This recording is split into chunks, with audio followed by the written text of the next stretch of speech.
I decided, because my sister was tough, to take the tough approach on my sister. You know, she'd been prescribed in the early 2000s, the Oxycontins, and then, you know, Perks. She called one day and she's like, hey, do you have any of them 30s? And she thought I was my other brother. And I said, this is fucking Trevor. And she said, oh, and I hung up the phone. And she tried to call me so many times after that. She had left all these voicemails apologizing. I just deleted it. And she died. That was the last conversation I had with her.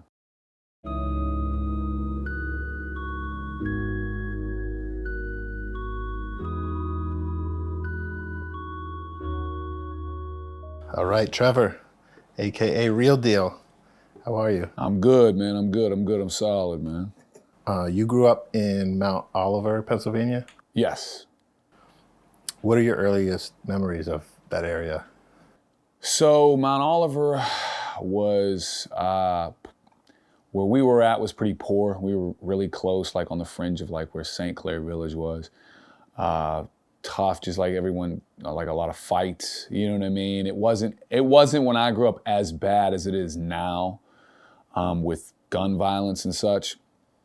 But it was definitely a tough place to kind of cut your teeth growing up, for sure. How would you describe your household growing up and your relationship with your parents? I had a really good relationship with both my mom and dad. I would say there was 4 of us. We were all like 5 years apart. I was the youngest, so I would say I don't want to say we were tight as kids.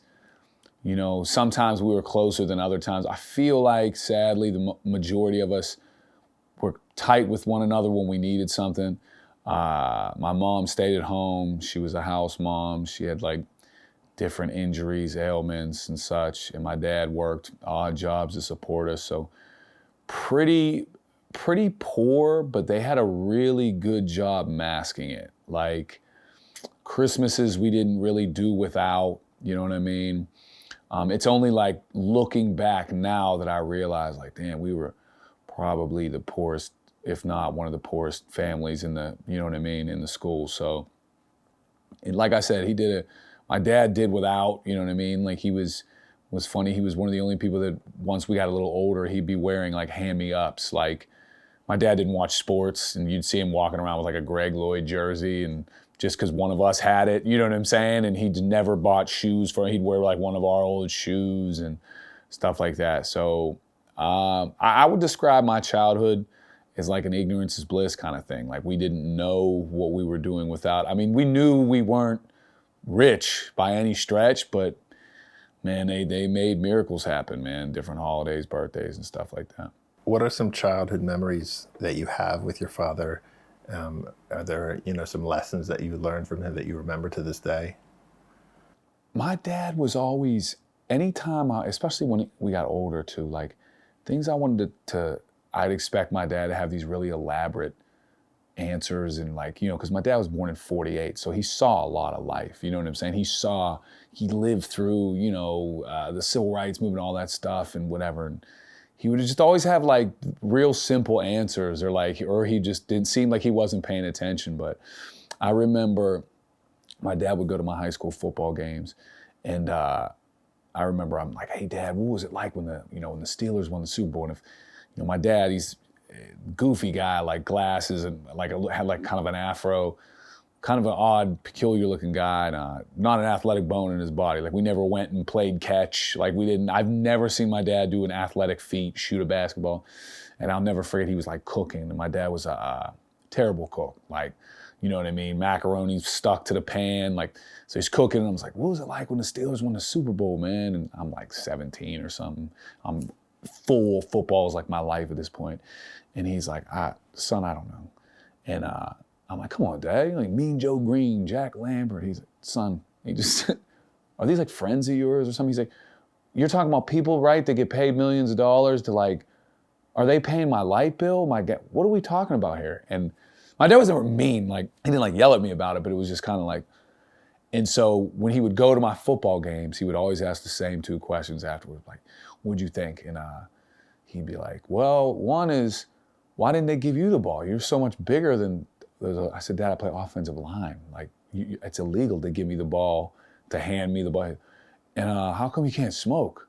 My dad was like a smoker, so those was always his like, his funny wrap-ups. And then the other memory that I have that I think is pretty funny is, my dad didn't want any kids. So he ends up having 4 in 5 years, of course, right? And my mom was just, I think we were all young, super young. And my mom's just like, get them out of the house. Like, get these kids out of the house, do something. So my dad is like, all right, we'll go see a movie. There was like a discount movie. And me and my brother loved Ghostbusters. And this is 1990, the movie Ghost had just come out. So I guess my dad thought it was like Ghost, like, woo. So we all go, all 4 of us were like 10, 7, 8, or whatever, 6 and 5. I'm the youngest. And we go see Ghost. And if you've never seen the movie Ghost, it's absolutely heartbreaking, sad. There's like, you know what I mean, a love scene and everything. Like, you don't take 4 kids to go see Ghost.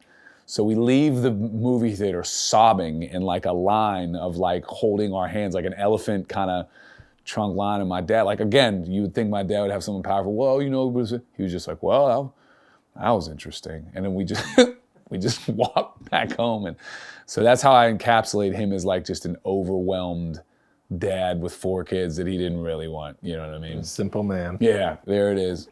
So your grandmother, I read, was schizophrenic. Mm-hmm. She was institutionalized before you were born. How did your family talk about her? And did you have an awareness of mental health before it was like such a widespread thing? My mom was the one that she would talk about I've never, obviously my grandmother passed before. She had like embolisms, like burst in her brain or whatever. And she had 5 kids, my mom and her siblings, and they were all close in age. And, you know, she would kind of talk about some just out there kind of things. And, you know, she got pretty bad. My dad, I think, you know, met her a handful of times. But my mom was really the only one that ever spoke of her in any facet. Like, my grandfather remarried to my grandmother, who is the only grandmother I've ever known. But yeah, it was interesting hearing the term at such a young age, schizophrenia, when I first found out, like, oh, so there was a different grandmother. Like, yeah, she died. She had like severe schizophrenia. And I was like, huh. From all accounts, sweetheart. But, you know what I mean, suffered tremendously with mental health. Can you talk about your mother's battle with depression when you were younger? How did it affect the home? My mom certainly was very depressed, was very open about being depressed. One of the things is, my mom, she wasn't in great health a lot, and she almost wore those as like, I don't want to say accolades, but like, you always knew what was going on with my mom. She'd be, oh, and then I've got, you know, I've had pneumonia for 2 weeks, and then my ankle, and it was like, she would tell you like they were good things, and I'm just like, yeah, these kind of sound not like badges of honor, you know? And when I was in high school, my mom tried to overdose on pills. I remember I was kind of bitter. I was like kind of upset about it. Like, you know, what the heck kind of stuff is that? And my art teacher, who I had at the time, like pulled me into the office and talked to me and was like very like stern and upfront with me, and was just kind of like, you don't know all that's going on with your mom. Like, how dare you sit here and try to like judge her? But it was almost from like a love, like she knew me. I was like a junior at the time. So she had known me, she had known my sister.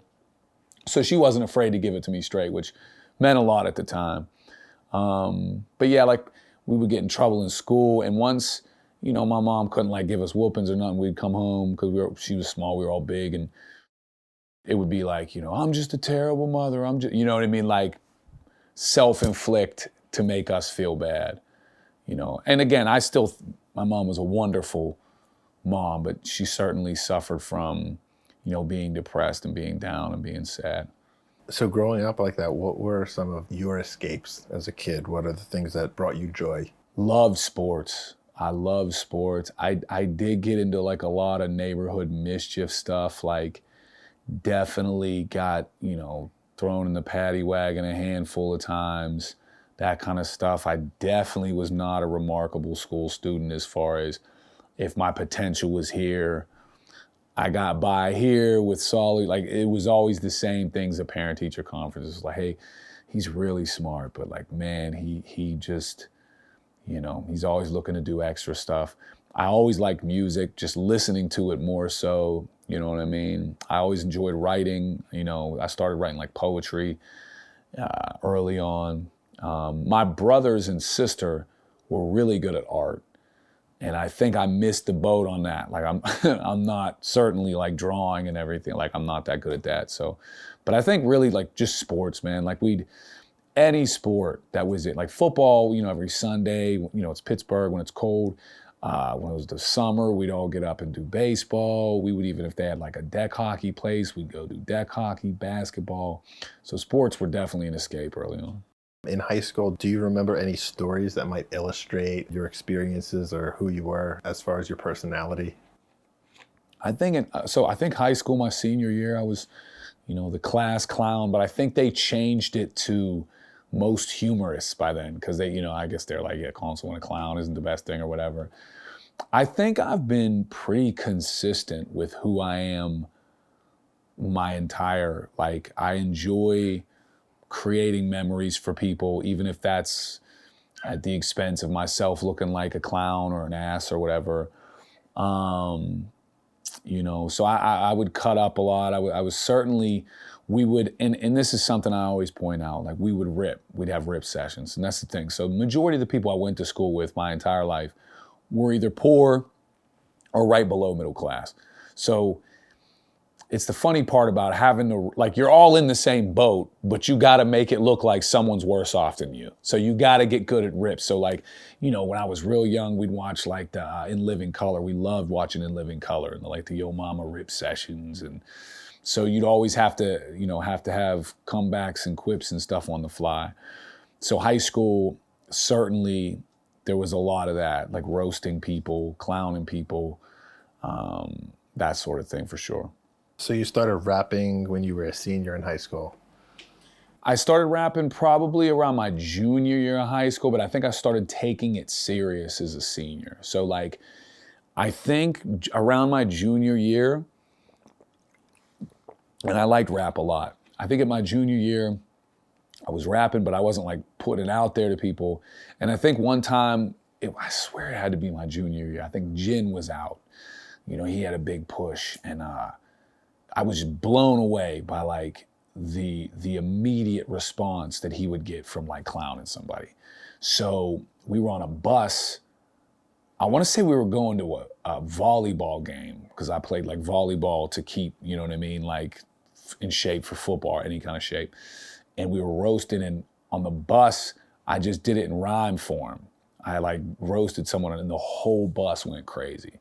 And it was like an infectious, you know, kind of feeling, the instant gratification of having like a good cut, a good diss really hit. But the kind of raps I would write were either super bring hip hop back, or, you know, like corny, now reflected super corny, or like just ridiculously deep concepts that are just like, you know what I mean? Like, I think I'd like written a story about somebody dying of AIDS, raising kids, and it was just like so ridiculous. Like, I couldn't just write a regular verse, like a braggadocious rap verse. It always had to be, like I said, some insane story, or, you know, roasting or cutting into somebody. The biggest memory I have, aside from that bus one, and this is probably a bigger one, is my senior year. I had written a rap about Bush. So it was after 9/11, so it was like '02. And this English teacher who I tormented, you know what I mean? Like, torment is a strong word. I was definitely annoying. I was an annoyance. But she liked the rap so much. I'm talking about this old, super old white lady, that she brought me to this thing called Power of the Pen, where all the city schools, like, best poets and everyone showed up and whatever. And like, looking back, like, for her to be able to bury that hatchet and be like, okay, I think, you know, he has a chance. Like, I don't know, as a, you know, just remarkable. But I do the rap about Bush, and it's, again, reflecting, it's funny because I didn't know anything about Joe. I just know that he seemed like a dislikable guy. So I'd written this thing, and standing ovation, like 10 out of 10. And I won the entire thing. And I think I won like a $250 scholarship to college or something, literally $250 towards a scholarship or whatever, what have you. But just seeing this big reaction. And here I am with, because the high school I went to wasn't prestigious. Like we weren't, we didn't produce, the top cream of the crop Harvard grads or anything. So going against what looked to be like the smartest kids in the city, and then they would have these long poems and I just came up with this rap, and so that was a big thing for me, because I remember I was like, oh man, like what I say resonates and people like it. So that was like my first taste of like people liking my music or the stuff I'd write. Starting in the rap scene, so it was pretty much the Shadow Lounge. Like, if and the cool thing about the Shadow Lounge was, they might have like a Pharaoh Monch there. I'm not saying Pharaoh Monch, but somebody of that caliber, like slightly below a week. And the next week, if you can book it, it was cheap. You know what I mean? Like, and you'd have a local hip hop show. So this is, circa, because I went to college, the 03, 04, 05. Shadow Lounge was like the spot. There was some other spots I didn't get to perform at. I know Club Laga, I think, had some stuff, and that was probably right before I started doing it. The Rex, but again, the Rex was a lot more expensive. Were these all showcases, or were they battles, or? So they were just like shows. So when I started out, the majority of my shows, so I would do like a show where I would get on a bill with a bunch of other local artists. But there was this thing called rhyme calisthenics. This guy, Stretch, I had met. And he saw me, I would just go and I would like freestyle in ciphers. And again, there was something about the way I would rap. I had a very like atmosphere, like I enunciated and I was aggressive, you know what I mean? Like, and so he's like, look, man, we do this thing called rhyme calisthenics. It's a game show. We spin this wheel. And he explained it to me. I was like, this is awesome. So I want to say I started doing rhyme cals in like 04 or 05. And I won a handful of them, 3 of them or something. And then they put me in a little local paper, and they said they compared me to Atmosphere. It was a very like Atmosphere-like guy. So I had some success in the city, my name with that, with the rhyme calisthenics. And there wasn't really battle rap at the time in Pittsburgh that I was aware of. So those guys who came before me, I didn't become aware of them until a little bit later.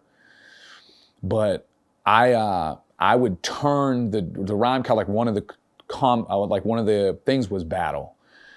And the another thing was like MC's choice. And anytime I get MC's choice, I would turn it into a battle because it was my strength. And at that time, like if you would win, you'd win a couple $100, which was big in 2005, you know what I mean? So then there was a place that opened up called H-Con down in Southside. Basic Sickness would host showcases there every week. And so it was, I would say it started jumping in that 07, 08, 06, 07, 08 was like really jumping in Pittsburgh. That was like the verge of exploding with like Wiz Khalifa, Mac Miller. What do you remember about the scene and the city at that time? Did you have relationships with any of these guys? So Wiz, what I noticed, he was a little younger, and there'd be cards that got put together. So he was always put on like as an opener, is like if there was a big rap T.I. came, he would open, or someone came, he'd open. If there was a show that got put together that organically drew a lot of interest, all of a sudden it'd be like, and also Wiz Khalifa's gonna be there. And I remember like not understanding what it was like to see someone get pushed. So it's probably kind of a little bit like, mad, I don't want to say mad, but kind of like, man, we did all this groundwork, passed out all these flyers, and then I had no problem with Wiz, and I maybe in my life have spoken, if at 2 conversations to him, and he was cool. And actually, the one show that he ended up headlining, it was this big Pittsburgh showcase. I remember being very impressed. He was young, but something happened with his show disc. And it was like skipping or something. And I was like, oh man. And when it came back, he knew exactly where his verse was and caught it. And I was like, again, he's a little bit younger than me, maybe like 3 years or something. And he caught it and went right back into his rap. And I was like, I had immediate respect right there. I was like, oh, that's pretty dope, because that's a nightmare situation. But I didn't have much of a relationship with Wiz. I want to say he really started bubbling in like '08. And, we kind of, our trajectories, we were so different as rappers, and we started having some success in our different fields at the same time. And he obviously skyrocketed. Mac, I was really cool with. So Mac would come and do the rhyme calisthenics. Now Mac, maybe 7 or 8 years younger than me. So we'd be doing this rhyme cal stuff, and Mac was just so cool, and he was so studious, and he was such a sponge, man. And like, that's why everyone says nowadays, like, yo, his music, it evolved so much, and blah, blah, blah. Now, I'll never forget this, because this is something that he was able to do at 16, 17 that I wasn't humble enough to be able to do until like 36, 37. We're outside, we're ciphering, and he's like, yo, man, how do you do that? And he's talking about like, how do you freestyle like that? And I didn't know how to take it, because I'm like, is he like, I was like, what do you mean? He's like, no, like seriously. And he legit wanted to know. And so I'm like, yeah, man, you just like, the punchline's more important than the setup that I'm explaining. And I kind of felt great. Like, I'm like, man, I'm kind of kicking some knowledge at some younger dudes out here. But it obviously later in life occurred that Matt must have done that so many different times, so many different rooms he stepped in, that by the end of his life, that's why you have that tiny desk with all these instruments, and he's experimenting with jazz and everything. Like, he loved music, and he had no problem putting his pride aside and giving props and being like, yo, how can I, add that to my tool belt or whatever. Where I was just always like, yo, that dude's not lyrical enough. You gotta be, you know what I mean? I'm always on the defense. I'm like, and that's how a lot of rappers are. We're always like in our fields. And he was just like, I want to be the best version of myself. So, yeah, man. And then, Mac, when he got bigger, man, he always showed so much love to me, man. Like, he would just put out a tweet like, yo, Real Deal's the best battle rapper in the world. And I'm like, man, it was funny to me, because it's like, this dude owes me nothing. Like, I didn't help put him on. I didn't, you know what I mean? Like, he was dope, cool. We'd compete in rhyme calisthenics. He was like super good. And so that always meant like a lot to me, for sure. That's a great story. Was college something that you knew you were going to do? No, man. So I knew I was going to do it because I wanted to play football. And I remember telling my dad, like, yo, I want to go to, my dad was like, well, you should go to, they were called like Division II schools. Like West Pennsylvania has some good Division II schools, or like IUP, Slippery Rock, and they were good for football too. And so I wasn't getting any interest from like Division I programs like Pitt or anything like that. So I'm like, in my head, I'm like, I'll go to like a Slippery Rock or an IUP or an Edinboro, and I'll play football, and then I'll maybe transfer to, or however I thought it was going to work out. And I just remember my dad was like, well, you got to take like a major, right? And I'm like, oh yeah. He's like, you're teaching. I'm like, okay, cool. But like, so I think at the time too, it was, which I think is wrong, it was heavily pushed on us like, well, if you don't go to college, you're gonna be flipping burgers. Like, that was always the threat. Like, go to college or flip burgers. You're like, oh, if I don't go to college, I'm nobody. Which is so dumb, because I went to a vocational high school, and there were people that would come out as a mechanic or something making $30, you know what I mean, without college debt, making $30 an hour at the time. And but I felt like I wanted the college experience for sure. But it was so funny that Slippery Rock, like, as I'm starting to rap, Slippery Rock was probably the first culture shock I ever had in my life, and it was white people. Like, I'd never been in a school with so many white people that were like white, like wake up in the morning with sweats and an Aeropostale hoodie and flip-flops and go to class. Like, you know what I mean? Like, to me, I'm like, these are things that we would get roasted beyond. But so it was the first funny culture shock for me, and there was no hip hop up Slippery Rock. Like, no, it certainly was not, you know what I mean? It was not a historic spot for hip hop whatsoever. The other funny thing about that is my dad was like, hey man, because I was like, well, what am I going to talk teaching wise? Like, I like stuff about English. And he's like, yeah, but then you got to do all that extra. He's like, look, I got a buddy that he was a gym teacher. He said, he's got it made in the shade. That's what my dad used to say when somebody does it. He's got it made in the shade, dude. You roll the ball out, a couple periods, and then you're done or whatever. And I was like, all right, I like sports. You know what I'm saying? I was like, maybe do some coaching if I feel like it. Boom. So, and then Slippery Rock at the time had like a really, really big like phys ed program. So I was like, cool. Sounds like, and I like for my first year of college, like the major was not, the focus was going to be football. And then you learn really quick, like college football was like a 40-hour a week job. Like that's not, you know what I mean? Like I was so unequipped and so far behind in football. Like these guys had lived in the weight room, you know what I'm saying, when I was out pissing around after football season. And so, yeah, that dream came to a screeching halt rather quickly. I started the end of my senior year, we formed a rap group, and we were the triple threat. It was me, my homie Mike, and my homie Drastic. And then we added a fourth dude who I had never met at the time, but he was dope.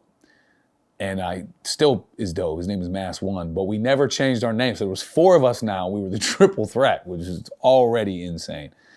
And we would record at my homie's spot. Like he had a little computer set up.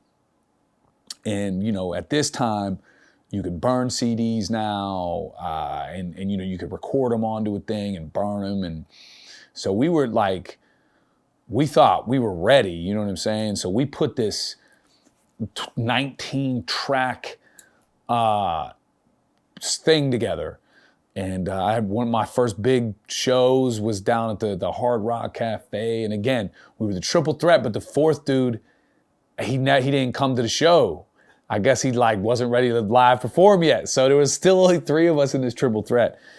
And anyhow, probably one of the best things that happened to me in hindsight, but we put this album out and we thought this shit was Dark Side of the Moon. Like we thought this was we took it to this DJ, I want to say it's DJ Chevy or something. Maybe it was DJ Chevy. No, I could be DJ Cadillac maybe. I can't remember, but now I'm just saying car names. But he listened to it. We're like, we didn't heard back. So like we went down and seen him at one of these things he's filming. Like, yo, did you hear the album yet? And he's like, I gotta be honest, dude. I don't know what you guys are talking about half the time. 1 minute you're talking about this.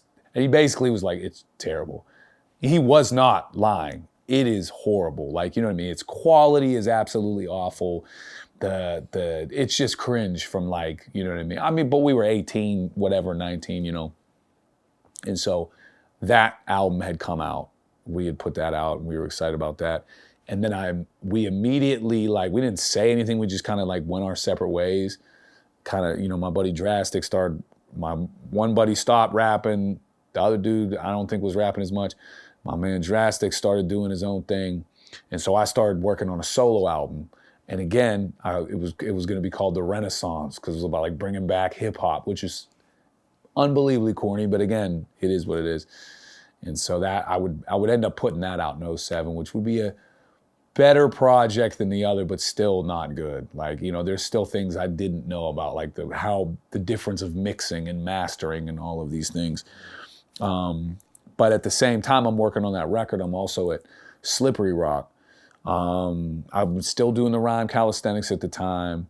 I'm doing little house party battles here and there, and I'm developing a name in the city. And then I want to say 2006, there was a battle that was being put together by Dylan Postaway and Proceed. Proceed's a super dope rapper.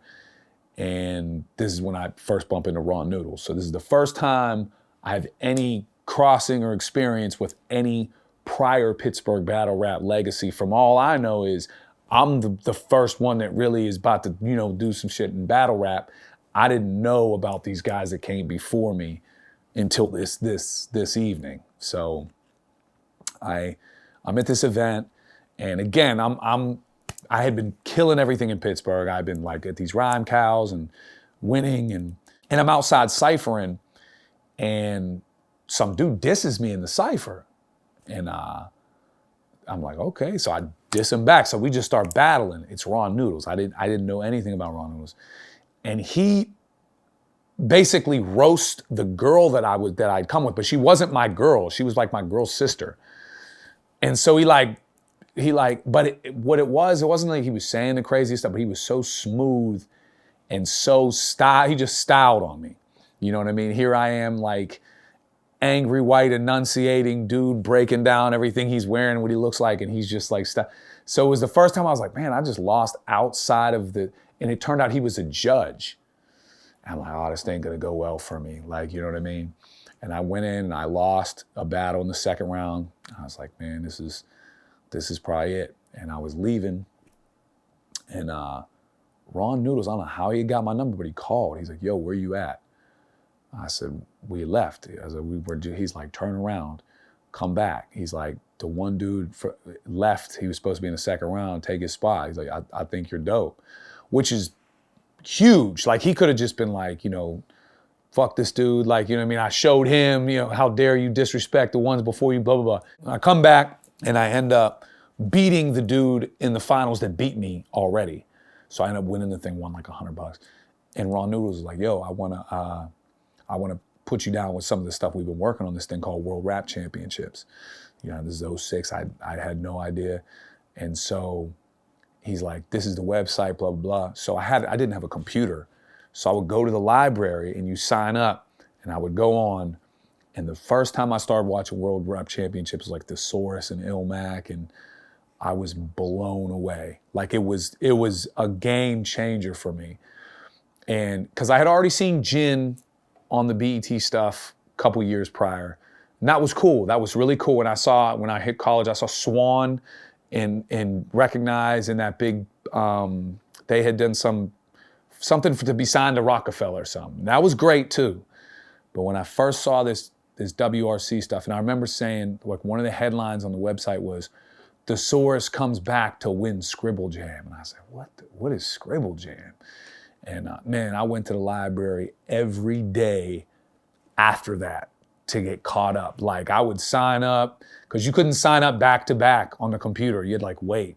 So every day, man, I'm like signing up. And I would see at the end, Ron Noodles' name would pop up as somebody that was like involved in it. So, and he told me, he's like, we're trying to start a Pittsburgh division, because at the time they were doing 07, they had Look Cities.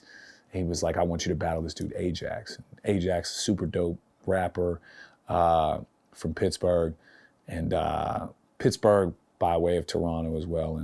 And so that was the first time I'd ever done something leading into that was more the modern era.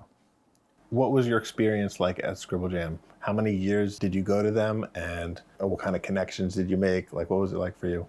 07, I go, again, I'm still having a lot of success in the city. I go to Scribble Jam, and they have a prelim the day before.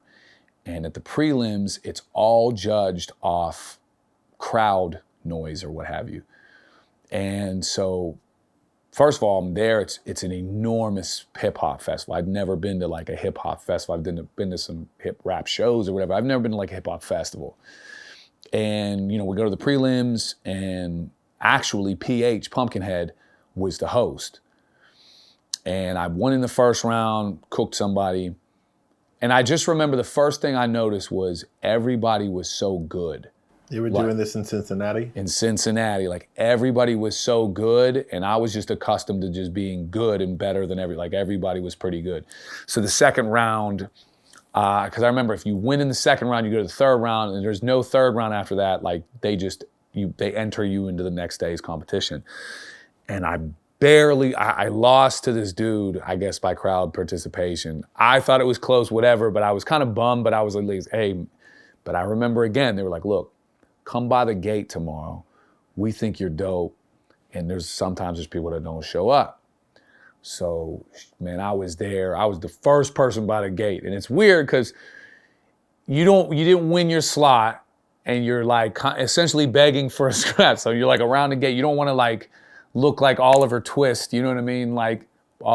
So I'm just standing there, and then Kevin Beecham was like, yo, come on. Your buddy from last night? Yeah, come on, boom. And what ends up happening is, I think Scribble Jam was like 32 MCs. And so first round, I like smoked this dude. kill this dude.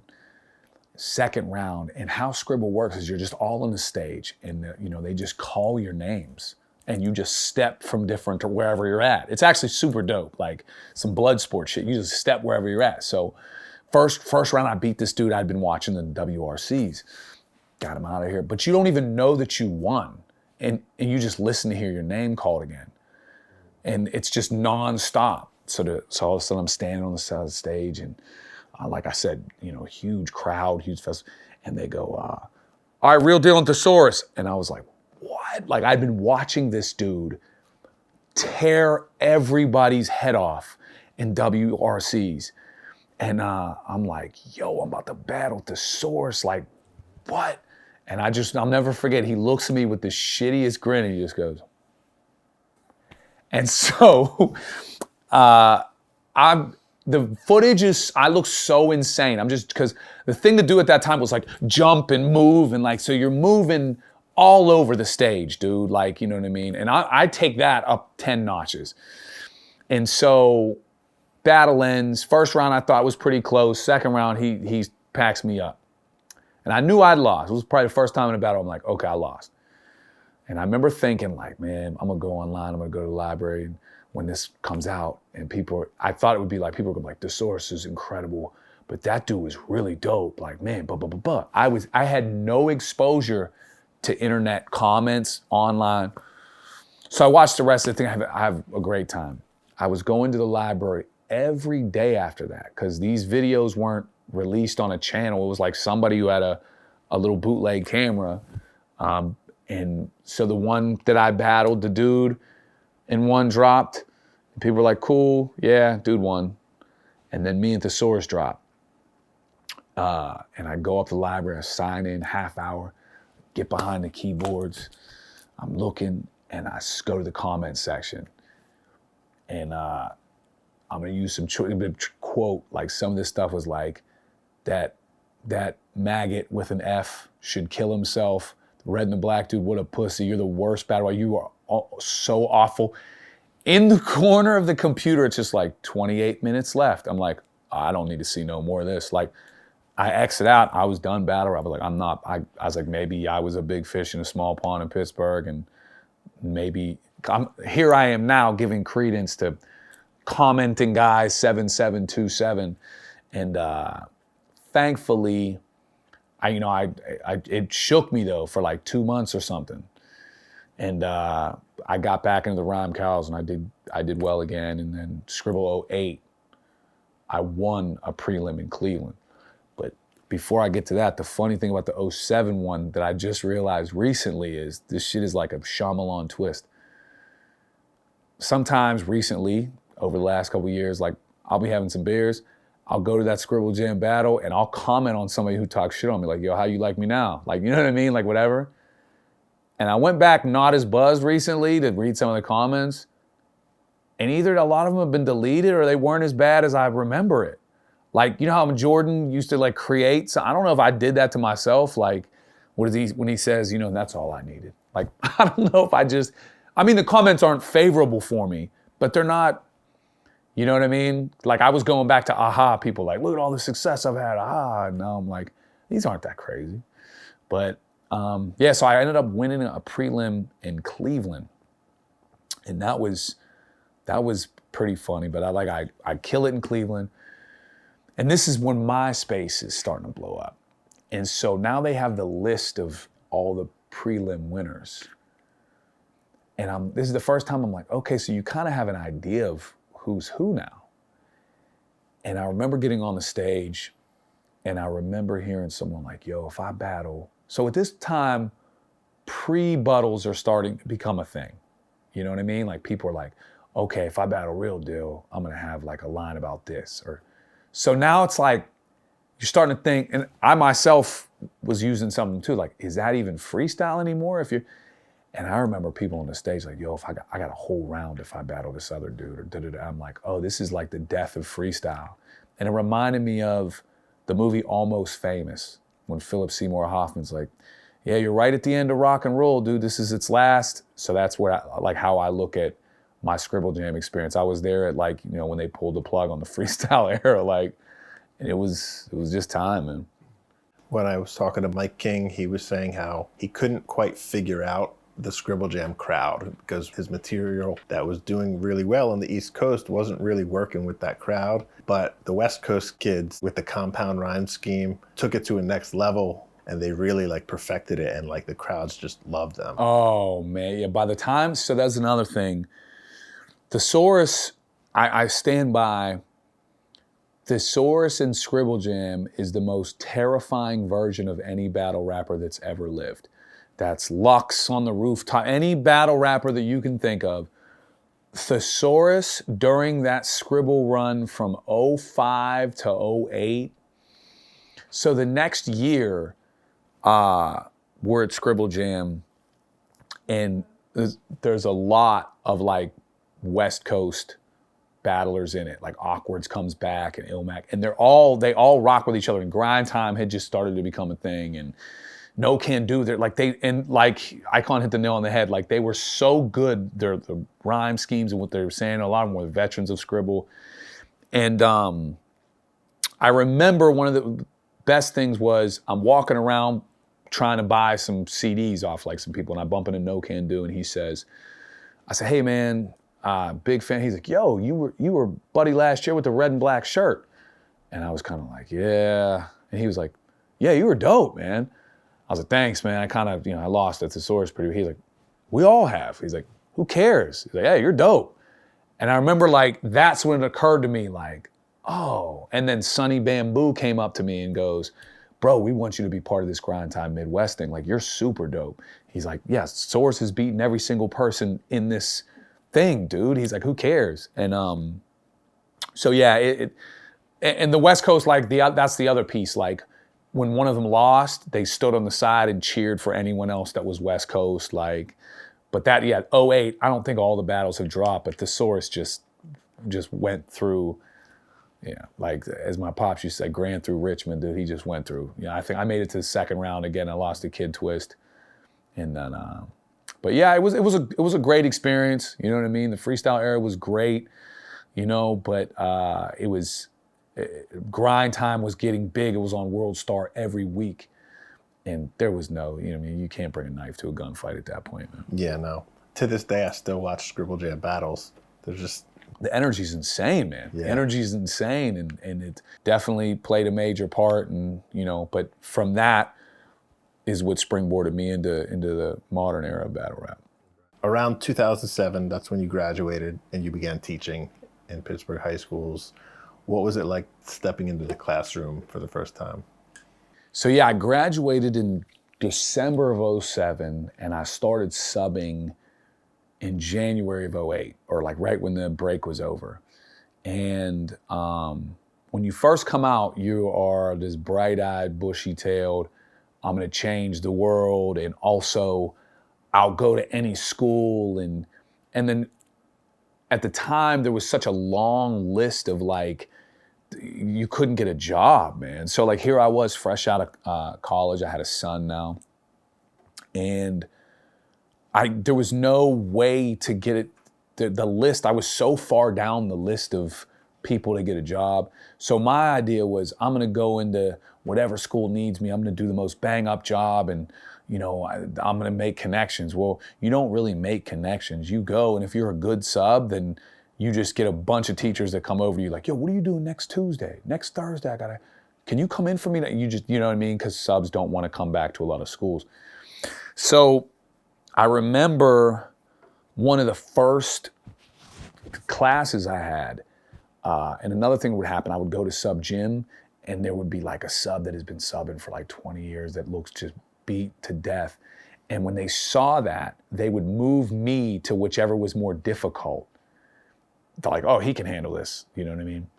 And so I got this English class, and it was 2 periods long, like double periods, which sucks, seeing kids for like 90 minutes, you know what I mean? And it was 9th grade, and they were like, I didn't know how to teach English or nothing. So I didn't know how long this teacher was gonna be out. And it turns out she was also like a veteran too.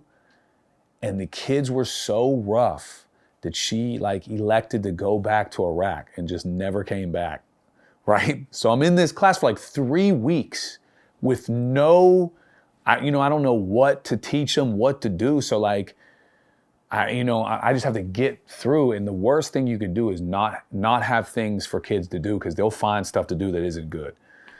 And so, yeah, it was like 3 weeks in this. And you find out at the end of it, I made like $100 a day. You know what I mean? And so as the years of subbing, I subbed for like 2 years. I got so lazy towards the end of it, dude. I'd like, you learn, like I'd be like, okay, altered ice, auto body. Absolutely, I'll go to high school to do auto body. And the reason is they don't ask you to do anything. The kids know what to do. You know what I mean? Like you're a warm body. But when you go in like elementary, kindergarten, dude, you're gonna get everything you asked for. So yeah, it was funny too, seeing some of my teachers from high school. Like I'll just never forget. They were like, "Get the fuck out of here." They're like, "You're a teacher now?" They were like, this is no way this is life. Because you know what I mean, I was a little bit of a jag-off. You've been teaching for about 14 years or so, many of it at an elementary school. How has that experience kind of like shaped you? When I first came out teaching, man, I thought I really wanted to do high school. And I think I've been in the elementary school so long that I don't even know what I would do if you dropped me in high school. And elementary for me, it's just you really, over the years, you develop a system. And it's rewarding, man. It's but it's pros, it's cons. Of course, sometimes, kids are kids, they drive you a little crazy. But I've been super, super fortunate to have like work under great leadership. I've pretty much always got along with my principals. It's wild looking back, because I'll see, I'll go to the bar or something, and all of a sudden a beer will pop up. And I'm like, what? I'll look down the bar. It's a kid I taught in 4th grade. He's now like 20-something years old. You know what I mean? He's like, yo, he was the rapping gym teacher, man. I got you. And I'm like, oh, bro, that's crazy, man. Thanks. Like, you know what I mean? So I just wish I could find out where all my kids are. You know what I mean? It just sucks because I have them from kindergarten through 5th. So I get to see them develop their personality, you know what I mean? And then they leave me in 5th, and I don't see them unless, until I do or I don't. That's like, I think, probably one of the biggest bummers about it. Has the student ever come back years later to see you or say something to you? I've noticed I've had students remember things about me that didn't happen.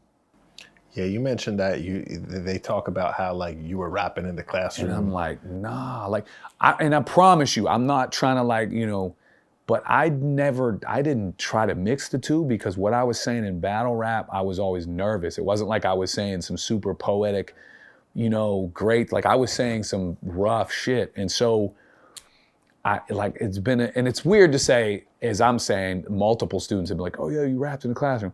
Because the first thing you might think is, well, if multiple students are saying it, dude, you might. And I'm like, nah, man, I think that they just remember me rapping, and then hence, you know what I'm saying? Yeah. But I mean, all the feedback I've gotten from kids I taught over the years has been great. You know what I'm saying? But it would be kind of funny to get the negative if someone's like, yo, bro, how you at gym? Could not stand you, dude. Like, I'd be like, but.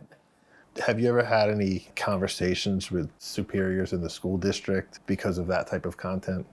I was always worried that it was going to get to a point where they were like, yo, we can't have this. I didn't know. But what I've come to realize, which I think is a really cool thing, is if the teachers and staff and principals and whatever, if they believe that it helps you connect with the kids more, or that, again, I'm not soliciting mixtapes to, you know what I mean, sending 2nd graders home with my new album in their book bag. You know what I mean? Like, I don't mix the two. But if they're like, look, I think somehow being involved in that helps him as an educator as well. If they think it makes me a better educator, like, they're all for it. So I've had a couple, the news did a story on me last year where they talked about me being a battle rapper and also teaching in the classroom. And I explained how I don't, like kids ask me all the time about like, don't you rap? And I'm like, nah. You know what I mean? Just because I'm like, nah. But when I've was subbing early on, I was in the high schools. I had one time I was in a classroom, and the big thing was like phones got to be away at the time. This is before they were taking the phones in the beginning. I'm like, yo, you guys got phones away. And there was this dude, he was never in the class he should be in. Like, this dude was one of them hallway, like, just, he was always somewhere he shouldn't be at. Super cool dude, like charismatic dude, but certainly, did not academically like succeed well. So he's in there, and all of a sudden, he's like, yo, you be rapping? And I was just like, nah, man. And I just go back to my thing. And all of a sudden I hear a line I had in a battle. And I'm like, oh man, you gotta put your phone away. He's like, yo, that is you. He was like, yo, you nice with it. And I'm like, yo, thanks, man. And I was like, but and so I thought he was gonna ask to hear some rap, da-da-da. So the word got around at the school quick that I rapped. And I swear to you, like a genie from the lamp, a kid would stop me in the hall like, yo, that's the rapping sub, you gotta rap. Dude would just pop up. He was never in the class. He'd be like, yo, chill out, leave him alone, bro. Like, let him do his thing. So I was always appreciative of this dude. And I don't know how he always popped up, bro. And I would just be like, yo, you're the man, but where are you supposed to be at, bro? Like, there's no way you're always, So that was like my first experience with that. I had a principal at a school I was at call me in her office. This was probably the closest I came to being like, oh, here we go. And she was like, hey, I just want you to know that I saw, your battle rap stuff. And I was like, okay. And she was like, I think it's amazing. I think it's awesome. Of course, I'd never show the kids it, but I was like, oh, hey, thanks. And I was like, and that was it. You know what I mean? And like I said, I've never pushed it to the, I've had times when I called a kid's house, like, hey, this is Mr. Weller, and just let you know, so-and-so's having a little bit of a struggle, and we're trying to, I got you, man, yeah, no problem. I'm like, all right, man, have a good one, man. I'm like, hey, yo, who you got next, real deal? And I'm just like, yeah, I'm battling New York. Like, I'm not gonna lie to the adults, like, you know what I mean? But yeah, the kids, I'm just like, nah, it's not me. And I always, if you think about it, right? When you would see your teacher at the grocery store as a kid, you'd be like, yo, what? So like, these kids, I'm like, yeah, it's not me. They're like, it's gotta be you though. They had the same hoodie and the same beard. I'm like, there's a lot of people that have these beards and hood, and for them, it's so hard to process that their gym teacher is out there rapping. So like, okay, maybe. Of course, they're also kindergarten through fifth, you know what I mean? And so it's like third, fourth, and fifth that usually ask me. That's funny, the reaction for the parents too. After several years doing grind time battles, you got into Smack URL. What was your reaction when you first got booked for that, and how did it go down? I got to give Cortez a lot of props. So at the time, we had Grizzlemania coming up, and I was supposed to battle Cortez. Cortez had a great record in New York. I had a great record, and we were supposed to be like a big battle or whatever. And I want to say like the week before Cortez tried to back out, he had a manager that basically was like, this is not a battle you should take. Like, there's the risk reward, yada, yada. And Cortez was about to do, or he had just done URL, or he was either had just done it, and he had some buzz, like he had a song out and he was working. And so he basically tried to like, nah. And so Cap Callis is like, nah, you're doing this battle, yeah. And ultimately Cortez could have obviously just been like, nah. But he does the battle. We have a huge moment, big battle. I beat him or whatever. And by that, I think URL looked at it like, oh, he could definitely hang with URL battlers because he beat Cortez, who had a big battle with Hitman. And also, I think at the time, Norbs might have played a factor in speaking highly of me, but they spoke highly of me. So I'm like one of the only battle rappers to be able to just skip a PG. And then they booked me the B Magic battle for the Any Given Sunday card. And I wasn't really that familiar with B Magic at the time until I watched. I think I debuted on URL the same weekend as Chilla Jones and Big K. They both had PGs. So it was like the same event, the same weekend. And you set it off the right way by right in the beginning with, what time is it? Thanks for the exception. I just knew, man, the thing with me on it is I just knew that I had to address the elephant in the room, and I couldn't be corny. I'm not a pander guy. Like, I'm not going to go and try to pander or whatever, what have you. And so I'm like, let me find a witty way. And it actually just worked out. I thought Smack was going to say the time it was. And then somebody behind them did. And then hence the lean around, and it just worked out. But it was just, and I always try to explain that to people about battles, because some people will be like, yo, and when you battle this person, we want to see that B Magic real deal. I'm like, listen, I bring the same quality of battle rap pretty much every time. For a battle to be as classic, like a lot of times it just needs a perfect storm. Great crowd, great, you know what I mean, energy. There's got to be a lot of things that go into it, not just somebody having really good material. So I always try to explain that to people, because I'm like, you know, like that was an organic reaction and then them cutting me off at the end ended up being better, you know what I mean, than if they would have just let me get off. What is your routine for preparation, and how do you not get jaded? I got to dig deeper to get that hunger that I used to have like that. Far as my process, what I do, you know, the first thing that jumps out is like name flips. You know what I mean? That's always the easiest thing. Punchlines with name flips. Obviously, if there's a big angle that's very known about the person, like if somebody's battling me, you're probably definitely going to say something about teaching, or which I get. But one of the things I try to do is I'll watch a battle of somebody's that's a famous battle that's more recent, and also a local battle. And the reason is, a lot of times in a local battle, somebody will have had a good approach or a good angle and just not been good enough to execute it. And then you're like, oh, that's a good, like, they went the wrong way with it. I would have went this way with it. Give you ideas. Yeah, so the rehearsal though is no fun, dude, no fun. I still really love the instant gratification. I love the events. I love the reaction from fans that you get pretty much right away. You love seeing something that you created being immediately embraced. Whereas, you know, you can write an incredible rap lyric on a song, and somebody might never, no one might ever bring it up to you, and you're just like, man, nobody really thought that would, like, you know. But when you write something and you see the roof blow off the building, and it's just like, man, that's just how I'd hoped it would happen or planned, or you know what I mean. That's definitely a feeling that I don't think you can get from an album. How do you handle personal attacks in battle rap? Because people could create a narrative about you that isn't even true, but to the viewer, they might think it is true.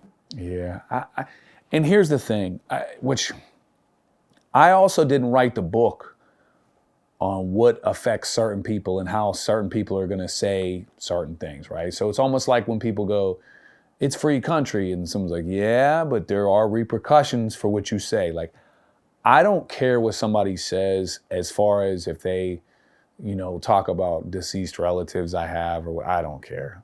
Just don't touch me. You know what I mean? Like, there's no need to touch me.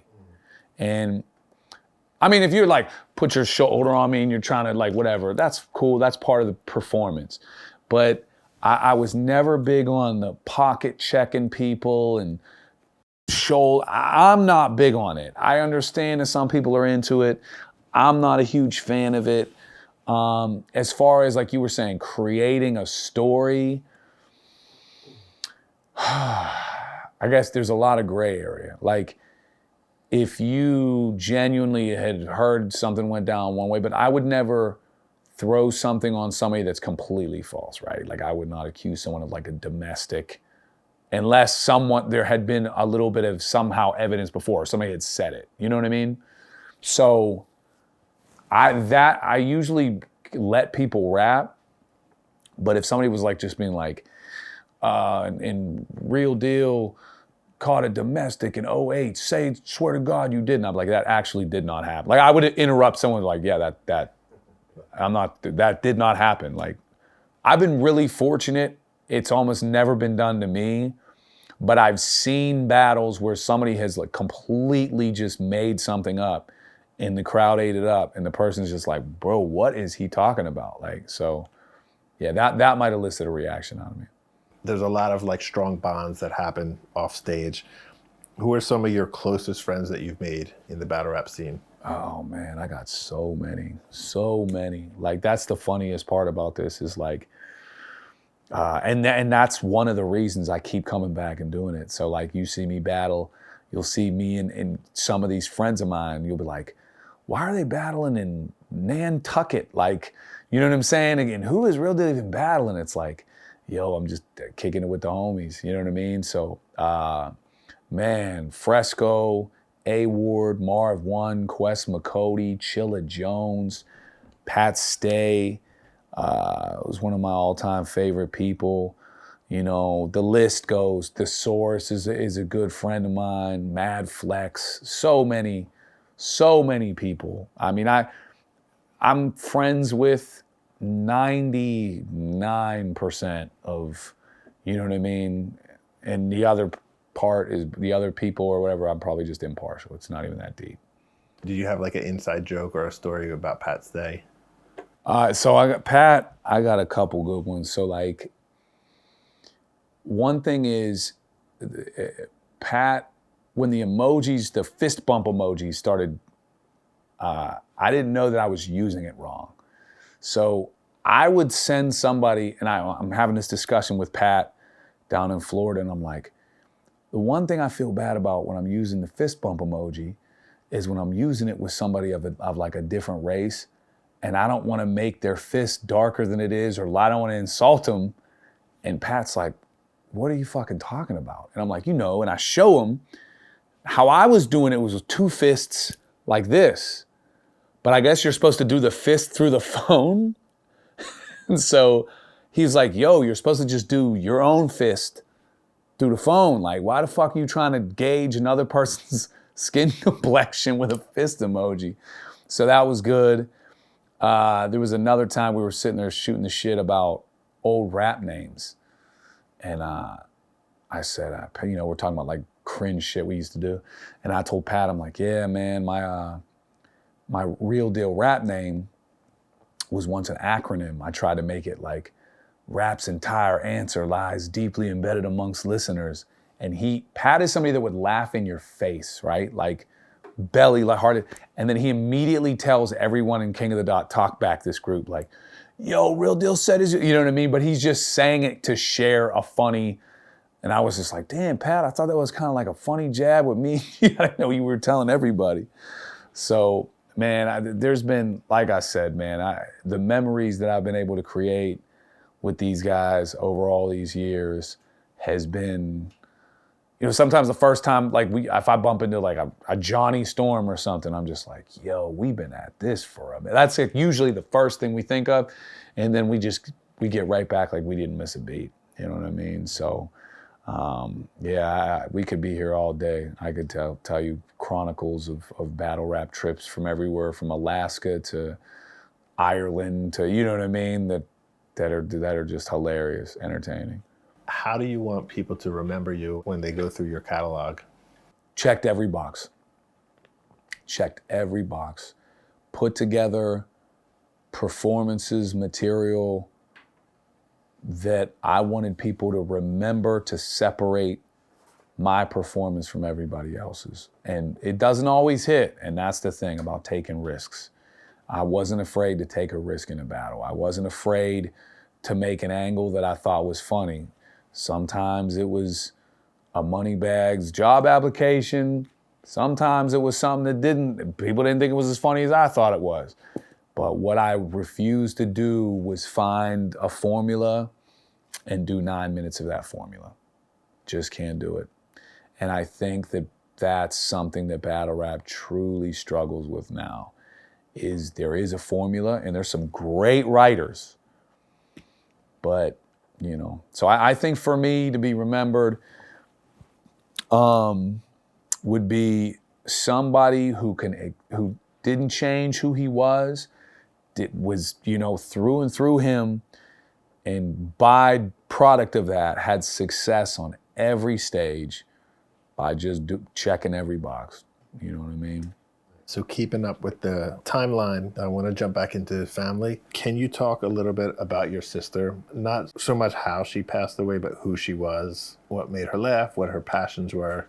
Sister was tough. So there was 4 of us. My sister was the second oldest. And she really looked after me like when we were young. being the only girl, 3 boys is tough already. And so I feel like my sisters, like we had a level of rebellious where like if the line was here, we kind of tiptoed over it, or like my sister just launched herself over it, right? So like if my dad would catch one of us drinking a beer, like she would come home at 2 a.m., drunk off 3, 4. Like there was no line for, she was just, so she almost black sheeped herself, but she was by far the toughest out of us. Like, we're generally not super confrontational people like Wellers. Like we like good times, laughs, you know what I'm saying? Like we don't want to be, she would mess someone up for any of us. Like I said, very, very artistic, but definitely battled demons with addiction. Started with alcohol. And when she was able to not drink, she had a little bit of, I don't want to say a little bit of, but she had spina bifida. And so in the early 2000s, she was getting prescribed like OxyContin. And now I'm finding out that that's, you know what I mean, that they were telling people at the time it's non-addictive, blah, blah, blah. And then so pills became the thing. So she really was rebellious, you know what I mean? But lover and protector, like toughest one of the 4 of us for sure. Were there moments when you tried to help her get off of it? Yeah, so my sister had my niece 2004, and my sister was well into addiction at that point. She was fighting it, you know what I mean? Like I said, alcohol, she was pretty much sober from when she discovered pills. And, she'd been prescribed in the early 2000s, the OxyContins, and then, perks and all those things. And I decided, because my sister was tough, to take the tough approach on my sister. So if we were at a family function, she's nodding off, I'd be like, man, get the fuck up. Like, wake up. What's wrong with you? Get up. And she'd be like, oh, I'm tired. I just was chasing the kids around all day. I'm like, so I decided, because I'm like, I'm not going to enable you. I'm going to be tough. And sadly, she called one day and she's like, hey, do you have any of them 30s? And I said, what? She said, do you have any of them 30s?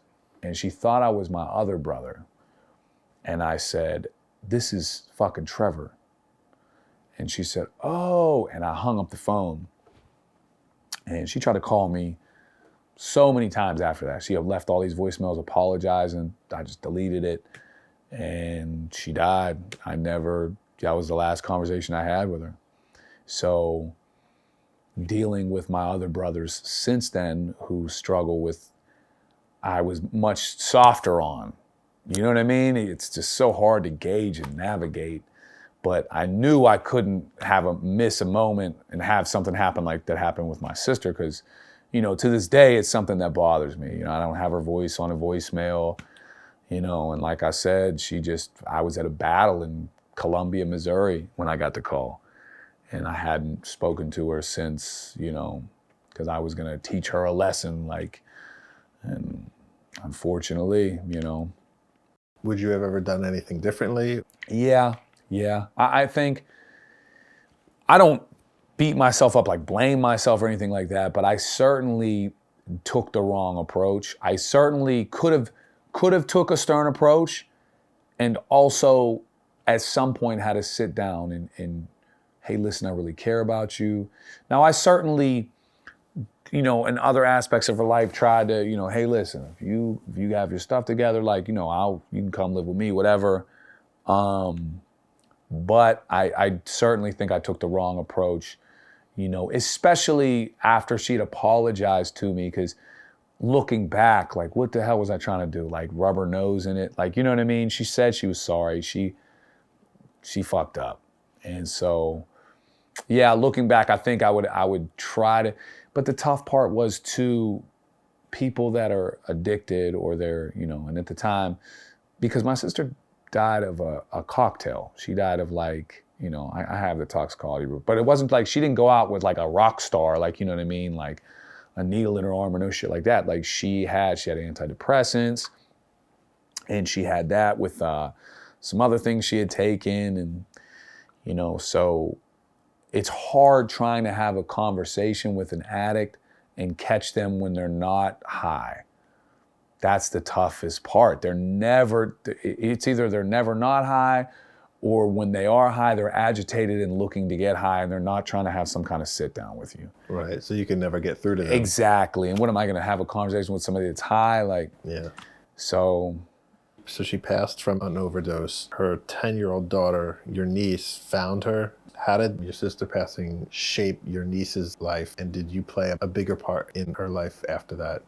So my niece is just fucking, I can talk all day about how amazing my niece is. And something crazy is my niece is a remarkable artist too, which is, there's the genetic part. So she's a great artist in college, excelling, just a wonderful person.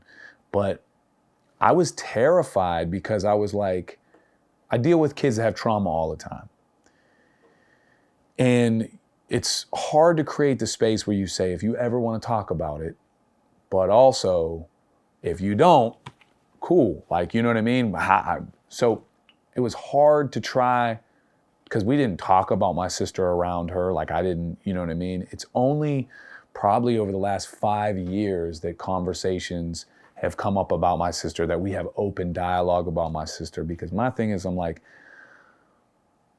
I don't know how she's dealing with it, and maybe internalizing. I don't know, and I'm certainly not a psychiatrist or whatever, but I guess I don't want to, if she's doing well, which she's always been doing well, I'm like, I don't want to bring up emotion. I don't want to force some trauma on her if she's moved past it.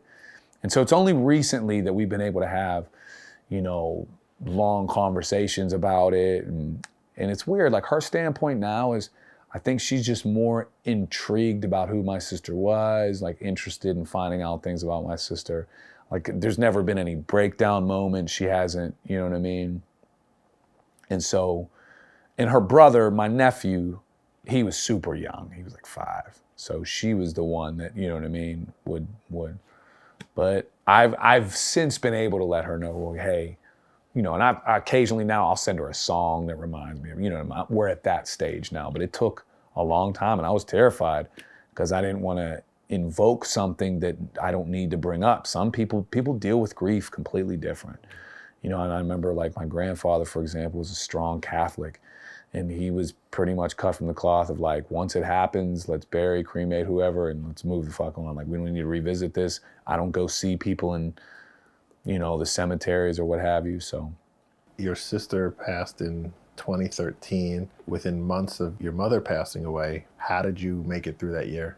So yeah, my sister was 2014. My mom was 2013. Yeah, so my mom was, so they were 9 months or something apart. Or yeah, it was brutal, man. My mom, and the other thing is, my mom, I used to felt like kind of exaggerated how ill she was at times.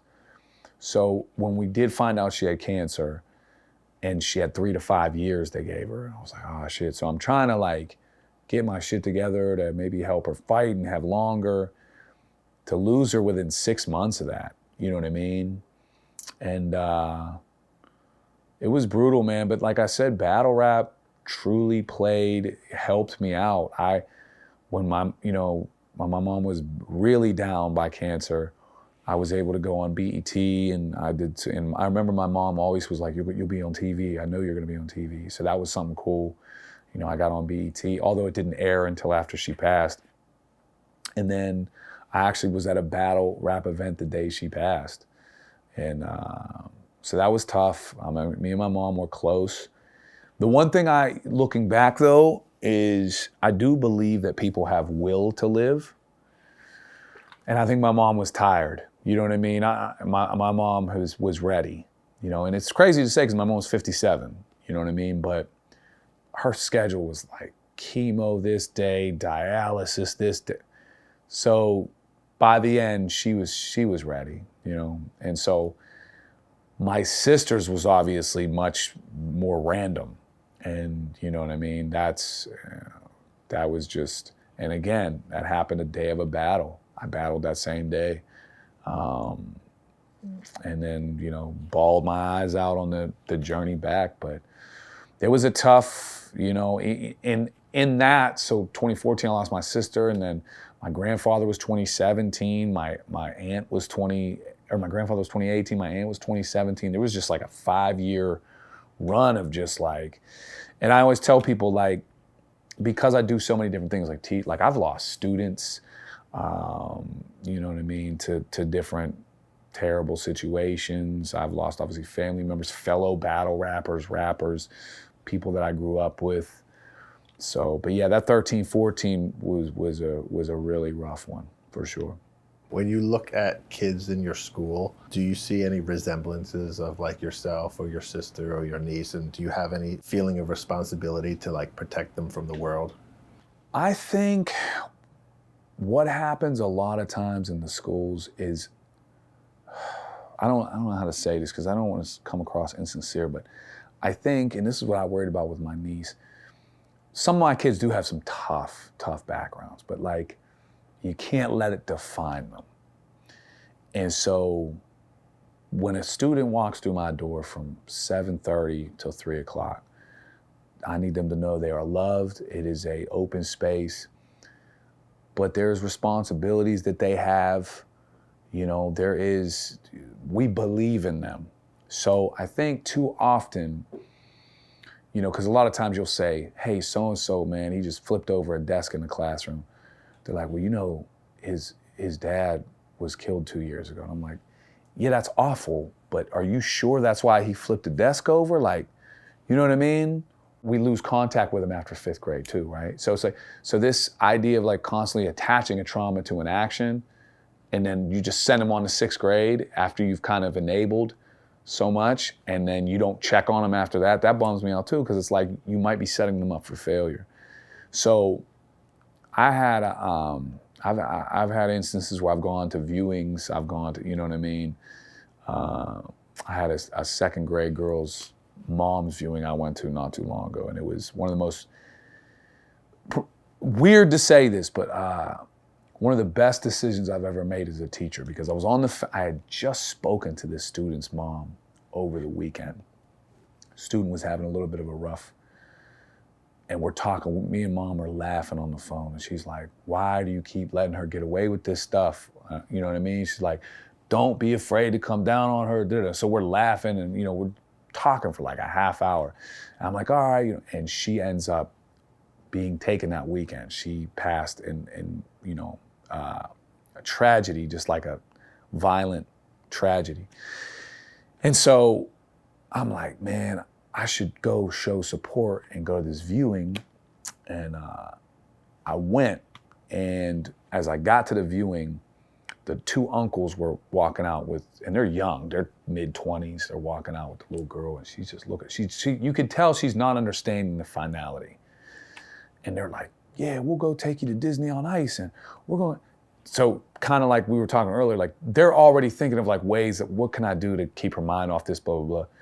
And she sees me, she's like, Mr. Weller. She runs up, gives me this big hug, and she's like, and they're looking at me, you know what I mean? Like, and I'm the gym teacher, like and she's like, what are we doing on gym on Friday? And it just occurred to me, like, she just needs some normalcy. You know what I mean? Like, she doesn't, it's a great gesture, Disney on Ice and all these things.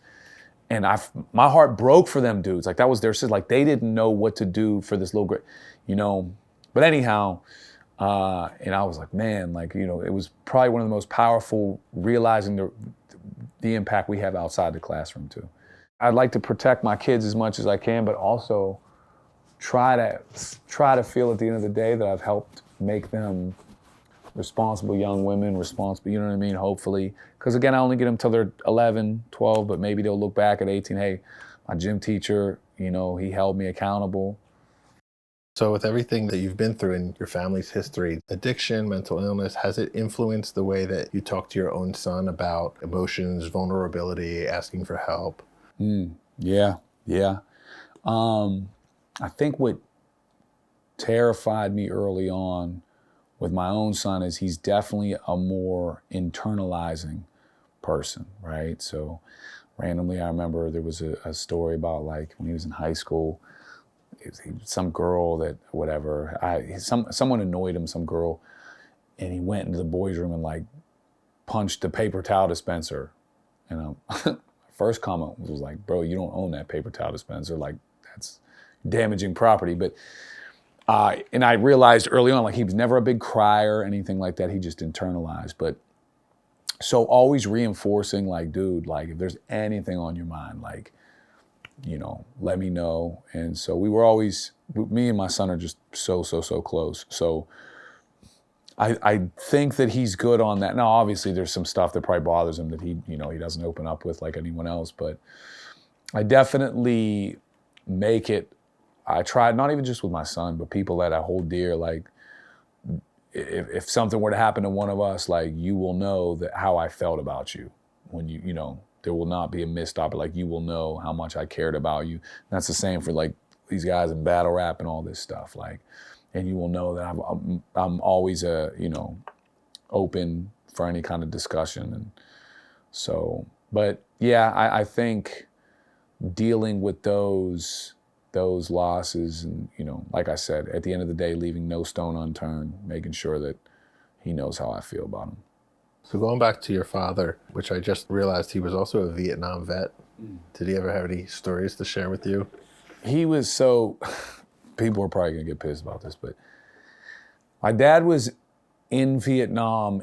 He was just in the era of the Vietnam War, okay? So my dad had a pretty shitty upbringing, and he was like kicked out the house at like 16, so he had to graduate in his buddy's garage. And anyhow, he needed money, joins the Army. He's 18 or 19 at the time, and he wants no parts of going to Vietnam whatsoever. So my dad was like kind of a stoner type, and 2 different times, my dad was like the wee guy on the barracks. The guy, I guess, who was responsible for letting someone know when they're about to get sent to Vietnam, my dad was cool with that guy. And the guy would tell him like, yo, man, they're gonna be calling your name soon. Like, he's like, one of the times he's like, you can go home. You have your home pass. You haven't used it yet. Use it, but 2 weeks from now, whatever, use it. And when they go to call you, you won't be here, and they'll skip over you and they'll go to the next. So that was once. And then another time he's like, look, say you want to go to Germany. My dad's like, I don't want to go to Germany. Why would I? He's like, dude, either you go to Germany or they're going to come back around and send you to Vietnam. There ain't shit happening in Germany. So, mind you, my dad is in the Army from 68 to 70, doesn't see any Vietnam. But he thought it was funny to like act, this is fucking dark, but like he would think it was funny, like he would always do this impression, which is funny because that's where me and my son got it. He would do like the impression of like an Army guy going through PTSD, and he would just be like, oh, I remember the jungles in Nam. See my buddy's head blown up. I'm like, Dad, that's not funny. Like, there's people that have, you know what I mean? But he thought that was like his funny like joke because he knew he didn't do shit in the Army. You know what I'm saying? Like, so he would like smoke a cigarette like he was going through it, and you know what I'm saying? Like, and we're like, Dad, you're gonna be around somebody and they're gonna start talking about their shit, and like, so, but that was his always like running joke. Oh, I remember Nam. You know what I mean? And Charlie'd be in the bushes, and I'm like, Dad, you didn't see none of that shit. You were in Germany. You know what I mean? And like, so yeah, and to be fair, I think my dad, with his service, he just more found it like an interesting, like I remember he always talked about how the drill sergeants treated him like shit. He was like, that's why he loved the beginning of Full Metal Jacket. He was like, they just talked so crazy. They just fucking couldn't stand me. They just always, yeah. And so I don't want to say he held his service in the highest regard.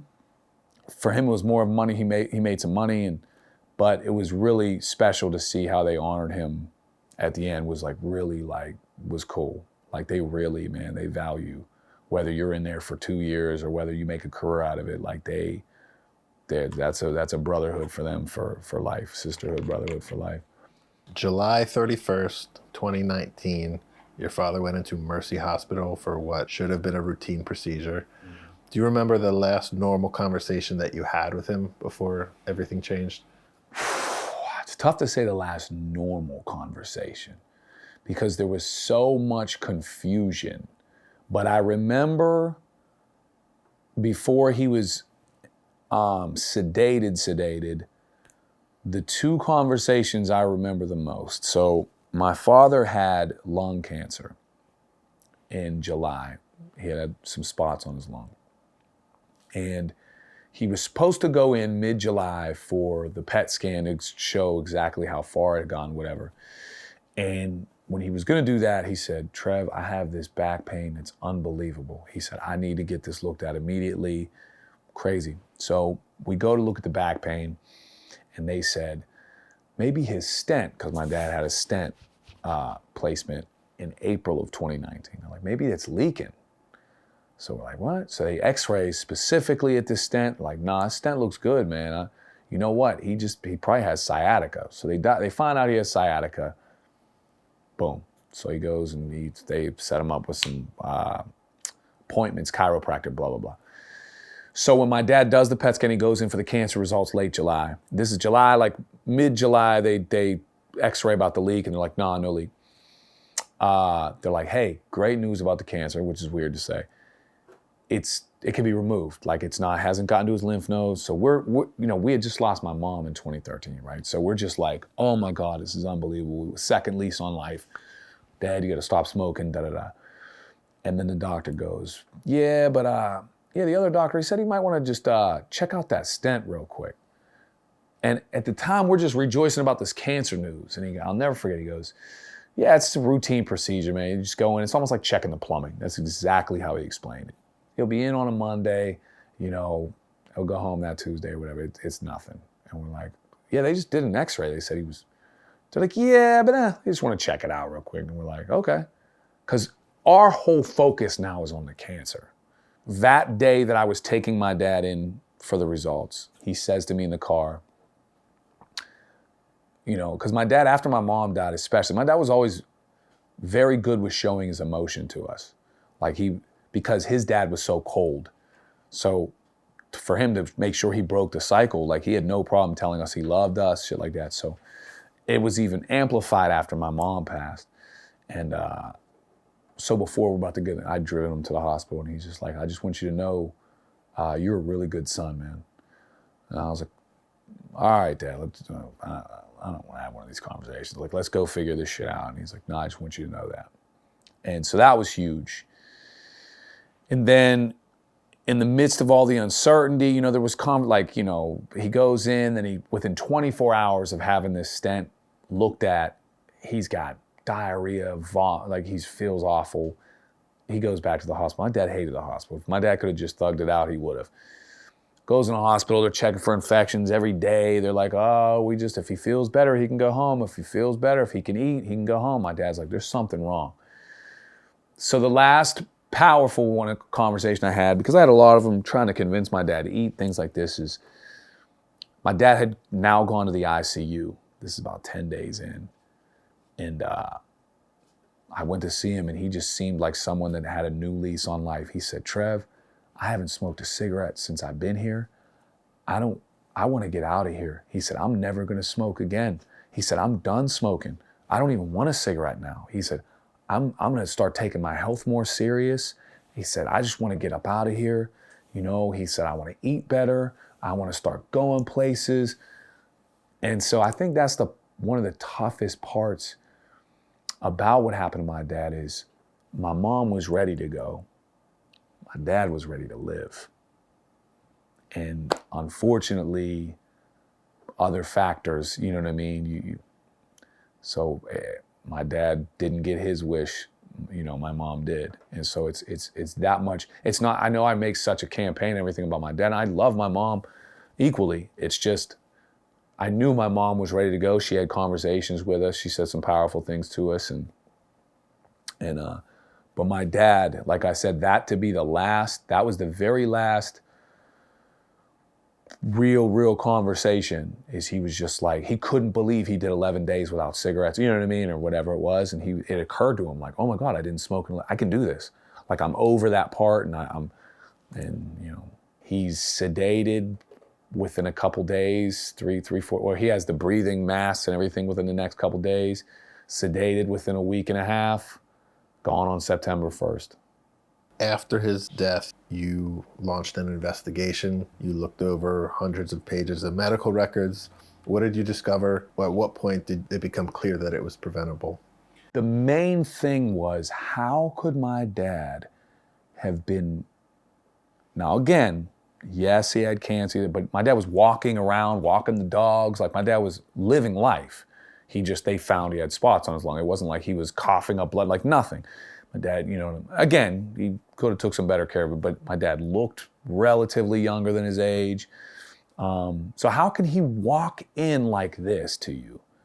You do this procedure, which, by the way, they said at the end of it, yeah, it turns out there wasn't a leak. We just wanted to look. Nothing. So he didn't have a leak. So you opened him up for no reason. You didn't tighten anything up. You didn't, when I say open them up, they go up the whatever. It's, I don't know, some people are like, they don't open them up for that. It's an invasive procedure. And so the invasive procedure shows nothing, which we told you 2 weeks before. And so I just kept coming back to like, yeah, I'm not a doctor. I know. These people know more than me. But the man walked in on 2 feet. And it's at one point, so in the ICU, there was a guy there that I knew. I had worked with him years before for years, a good friend of mine. And every day they had kept saying like, hey, if he feels better, he can, if he feels better, if he starts to eat, he starts to eat. Finally in the ICU, 10 days in, I'm like, hey, if my dad starts to eat this weekend, you think it, and the woman turned to me like I said the dumbest thing ever. She said, your dad is down here because he's sick. Because when they sent him to the ICU, they said, we think he might have a little bit of pancreatitis and we just kind of want to monitor him a little bit more closely. It's the way they talk to you, right? Like the inflections, everything. It's a well-oiled machine. I was so oblivious that it took this woman to look at me like I had said the dumbest shit she ever heard. She's like, within a week after that, my buddy who was in the ICU, he said, look, man, I want to tell you something. He said, you see the emojis? So next to each patient, there's like icons, not emojis, icons. He said, your dad has every icon next to him now. He's the sickest person I've ever seen down here. Something's not right. He said, but you could never share that I told you this. He said, because I've been blackballed from the other hospitals. And he explained a story where like, he gave a patient, or he did something to help a patient that wasn't clear, whatever. And I told him, I was like, I would never do that. He's like, I have kids, like I need this job. And that was just part of it. There was so many different things. And so I started actually looking into medical malpractice when he was still alive. And we were having these discussions and the doctors were supposed to show up that did the procedure to open them up. And we were supposed to sit there and they'd be like, what would your father want? That's what they'd say. What would your father want? I was like, what? And these doctors no-showed me. And so by that point, so I'd say probably the 18th, somewhere in there, I really made the call and was talking to a nurse who was part of this law firm. And she told me about getting the medical records. She's like, yeah, you need to get the medical records. By law, they have 30 days. And I said, okay. And 30 days come, 30 days go, I don't get medical records. I'm emailing, I'm calling this is after my dad had passed. I'm calling, where's my medical records? Oh yeah, that should be coming. Don't they legally have 30 days? Where's my medical records? So it had to be like a Friday or Thursday. It was a Thursday night, I'm at the bar. I tweet at UPMC, like something like, you guys are gonna pay for what you did for my dad. I get a call the next day from the crisis threat team or some shit. Like, I guess they thought I was like on some John Q shit. And they're like, yo, it's the lady that I've been talking to. Super nice lady, by the way. Now we're talking about about 40 days. I still don't have my records. She goes, Mr. Williams, is everything okay? I said, no, as a matter of fact, it's not. She said, we seen you made this tweet. I said, listen, I'm not gonna go do something crazy. I said, but where's my medical records? She said, you didn't get that? I had them by that Monday. 43 days, but it took me to make a tweet to get them. And so first thing you realize is you might as well read hieroglyphics if you're not in the medical field. Like, I'm looking at these hundreds of pages of notes, just like all over the place. I have no idea what I'm looking at. And so then you know that's what where the law firm comes into play. And the people there, they know what they're looking at. And I had it on a disc and I sent it over to them. And so the first law firm, at the end, she sends me, ultimately she says, look, 20 years, this is one of the most layered, complicated things. She said, so many questions here. She said, but the thing about medical malpractice cases is they're not easy to win. She said, and unfortunately, we don't know if it'd be worth it for our law firm. And this is before I realized that they have formulas and all kinds of. So that was just the start of it. But she was, for what it was worth, she started me on the path. I remember my dad was still alive. I still have the book. She'd be like, ask them this, ask them about blood pressure, platelets, bilirubin, stuff like that. So, is it true you were turned down by 18 different lawyers? So I was turned down, I want to say by 23. But here's the way it worked. So I would get turned down, then I would, call another one. So I got turned down trying to go outside of Pittsburgh too. Like, that was quick. They were like, why aren't you calling Pittsburgh? They're like, yeah, we typically don't travel across the state. Call Pittsburgh. Okay. Try to go outside of the state, Ohio. They're like, yeah, no, you need certain medical blah, blah, blah. Because I really thought, like, UPMC is a juggernaut in Pittsburgh. People think Pittsburgh and steel mills crashed years and years ago. Like, the hospitals have been carrying Pittsburgh. So I really was like, man, I know I'm not fighting a fair fight. So then there became the thing where I had a guy sit down with me for an hour. I really appreciated this guy, and he was blunt. He was like, look, and again, it would be the same kind of responses. Something's up with this. They were like, your dad, there's so much to unpack. And the guy said, look, I'm going to be honest with you. Your dad was 70. He had comorbidities. I never even heard the word comorbidities. He said, there's a formula that determines what somebody's worth is. He said, your dad didn't have like a lot of money. He didn't have money coming in. So his potential earnings weren't high. He had comorbidities. He said, for us to even file a case, it's like $50,000 off the jump. We don't know that we'd even make that back with your dad. He said, do I think that there was medical malpractice? Yes. Is it clear cut? You know what I mean? He said, infection is one of the hardest things to prove. And then he's like, you don't have to prove negligence. You got to prove gross negligence. Like, you saw them drop the scalpel in the toilet and then use it. Or they were supposed to operate on the left leg and operated on the right leg. And I'm like, this is what we would essentially pay you for? But to be fair, he gave me the time of day. So what started to happen after that was people would say, am I the first lawyer you talked to? And you go, no, I talked to. Why didn't they take it? Well, they said, da-da-da. Yeah, I think we're going to have to agree. So you get a couple turns downs in, and then you go, okay, well, I'm going to lie. I'm going to say it's not the first lawyer. Is this the first? Am I the first lawyer? Yeah, you're the first lawyer. What made you wait 6 months to call me? Now, reality, I'd already called 12, 13, 14. I just wasn't sure. You weren't sure. You waited this long to call me. So now you get a couple turn downs after you lie. You know what I mean? And I have a guy at, I want to say the 18th turn down, where we're talking. I'm like, all right, man, he calls me. This is a year later. Now the statute of limitations is 2 years.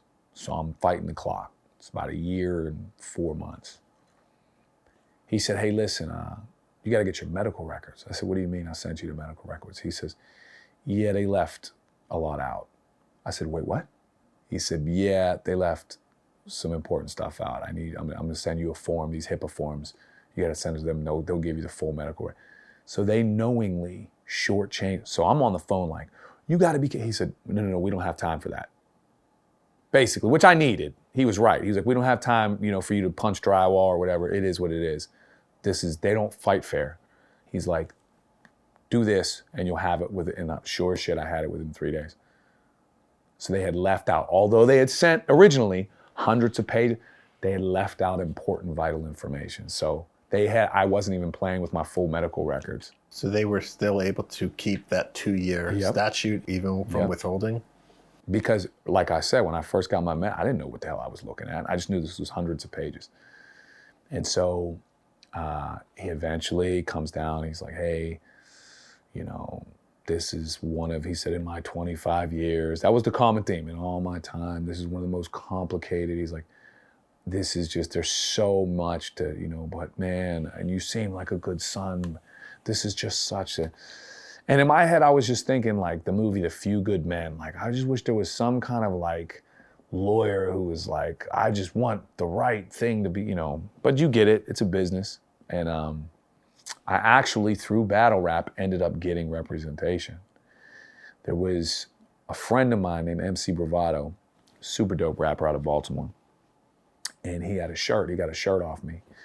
And he wore a shirt for a post. You know, at this time my niece had designed a logo and I was trying to raise awareness. He said, hey, look, there's a guy that used to write for this hip hop website that is now an attorney in Baltimore.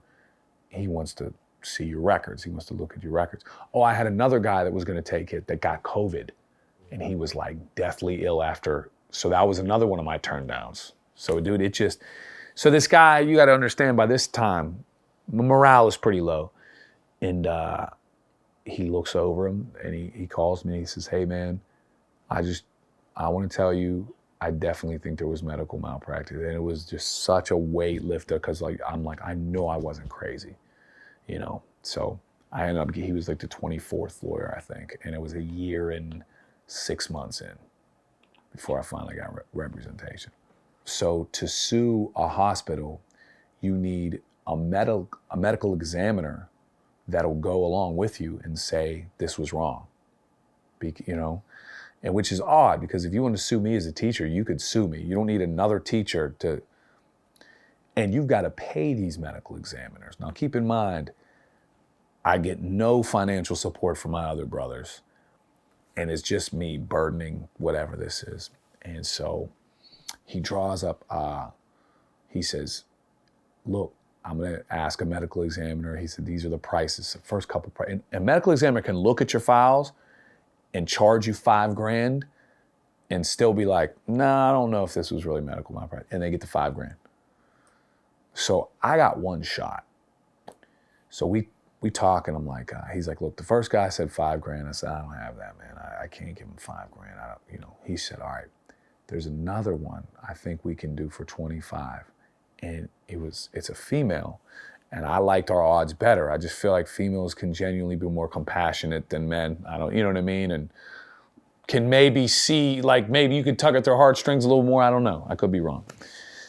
And so she takes the medical exam. She looks over it briefly at first. And she said, oh yeah, what were they doing on the 9th floor? Like yeah, absolutely. So boom. Now I get local counsel because I need local counsel as well. So this other gentleman signs on. We have this medical examiner who's willing to go to bat. She just needs to write up her report. At this point, UPMC, the hospital, we have the lawsuit drawn up. Because the local counsel only agreed to join our cause because we had a medical examiner. And he made that pretty clear. He's like, look, man, I'm only joining this because you have a medical examiner. That's the contingency. We're like, okay, cool, I get it. So when I looked over the lawsuit, we had the 5 doctors listed and all this. And they actually weirdly, I don't want to say weirdly, it was oddly, they were like, we're going to give you a little more time. Like they were going to extend the statute for me. I don't know how they can just do that, but they were like, we're going to give you a couple more months or something. I'm like, okay, cool. So the statute we were at a year and 10 months, but the statute I was good on. I still have the copy of it in my email inbox. $70,000 was what we were seeking. $70,000 was all we were able to ask for. Now you figure that's before anyone gets paid out, $70,000. So torturing my dad for a month, and I mean torture, $70,000. That's lower than I make teaching. That's laughable. So, but my big thing is so anyone that sees this and like, oh, he wants money, like 70 grand was what I was standing. That's not even, I got to pay my lawyer out at the end of the day. I got to pay. So what ended up happening, we're waiting for the medical examiner's report, waiting a week. We're like, what's taking so long? He's like, man, this is weird. She completely did a 180. She goes, yeah, no, I don't think there was medical malpractice. After like a week and a half. And he's like, normally this stuff turns around really. And so took my $2,500 and I was broke. I was out of means. I had, you know what I mean? And then of course the local counsel dropped immediately. And then the guy, my lawyer from Baltimore, he's like, look, man, I'll fight this through to you. And he's like, but it looks, and I said, all right. And I factored in the 70,000. I'm like, you know what?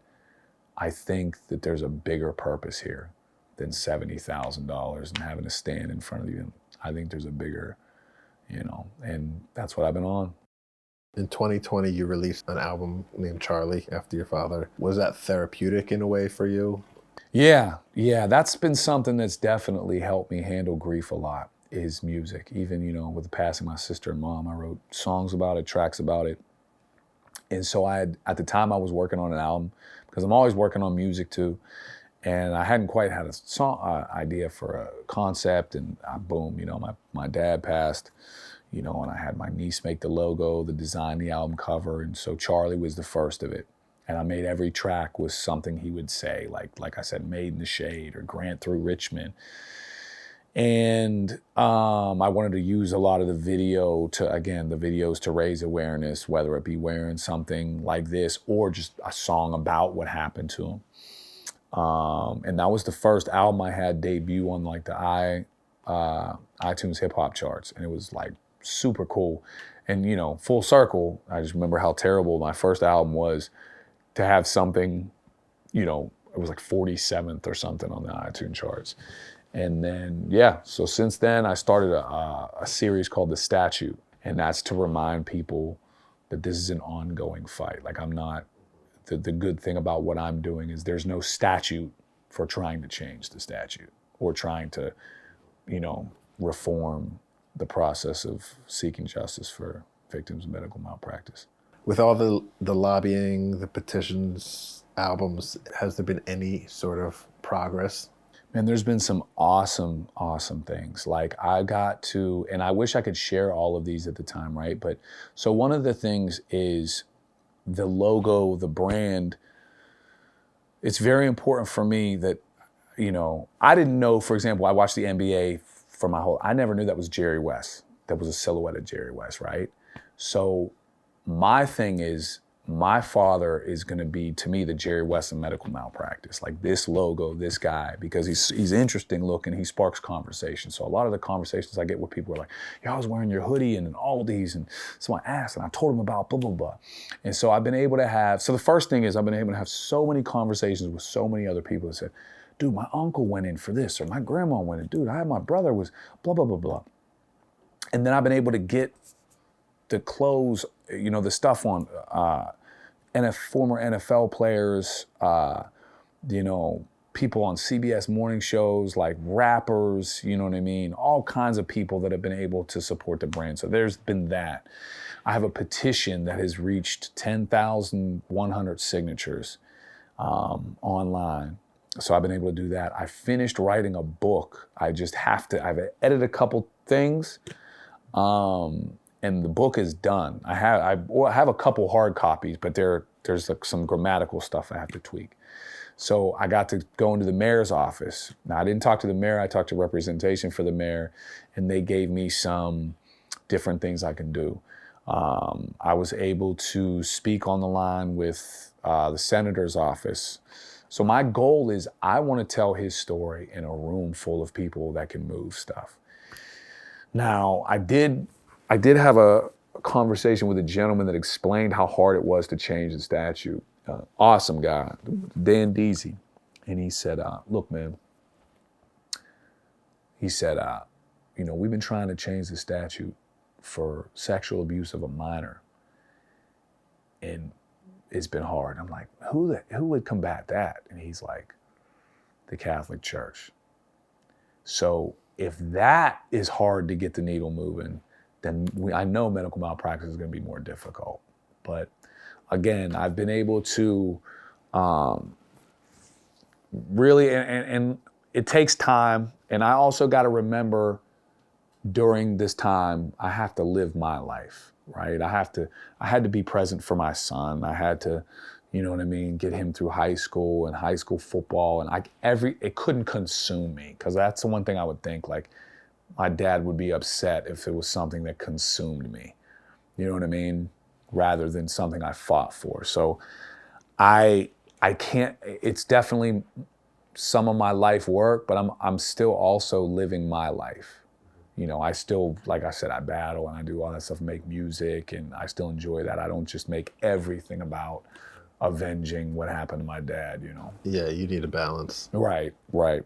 So does justice look like changing the law on the statute of limitation? Is it holding UPMC accountable, or is it something else? So what I think is this, I've tried to say this, right? Like, I don't think that doctors are just inherently, it's not a war on that. Like, I think that overwhelming majority have good intentions. But the first thing I would like to see, and this is probably the most doable, is there should be some if medical malpractice is, you know, studies have shown it to be the third leading cause of death in America. And whether you refute it, dispute it, and if you are going to refute it and dispute it, there should be public platforms where they do that. I'd like to hear, you know, a Democrat or whoever talk about it, right? There should be some kind of middle institution that helps families out, that isn't lawyers or law firms. Maybe it's a nonprofit, maybe it's made up of some retired lawyers or law firms or whatever, that look over your medical records for you. Because I had no idea. We're not taught how to handle medical malpractice as a kid. We're taught doctors heal you and all that. I had no idea what I was doing. There should be more strict laws for hospitals. 30 days, there should be some kind of punishment if they don't get your medical records in 30 days. Withholding just little things like that. So there should be some kind of, they shouldn't be able to just play with you like that. There should be maybe you get one medical examiner, I don't say free, but maybe you get one free, right? Maybe your law firm, there's some kind of, and I'm just spitballing, right? But something needs to change, right? Because the truth is, I never had a chance against UPMC.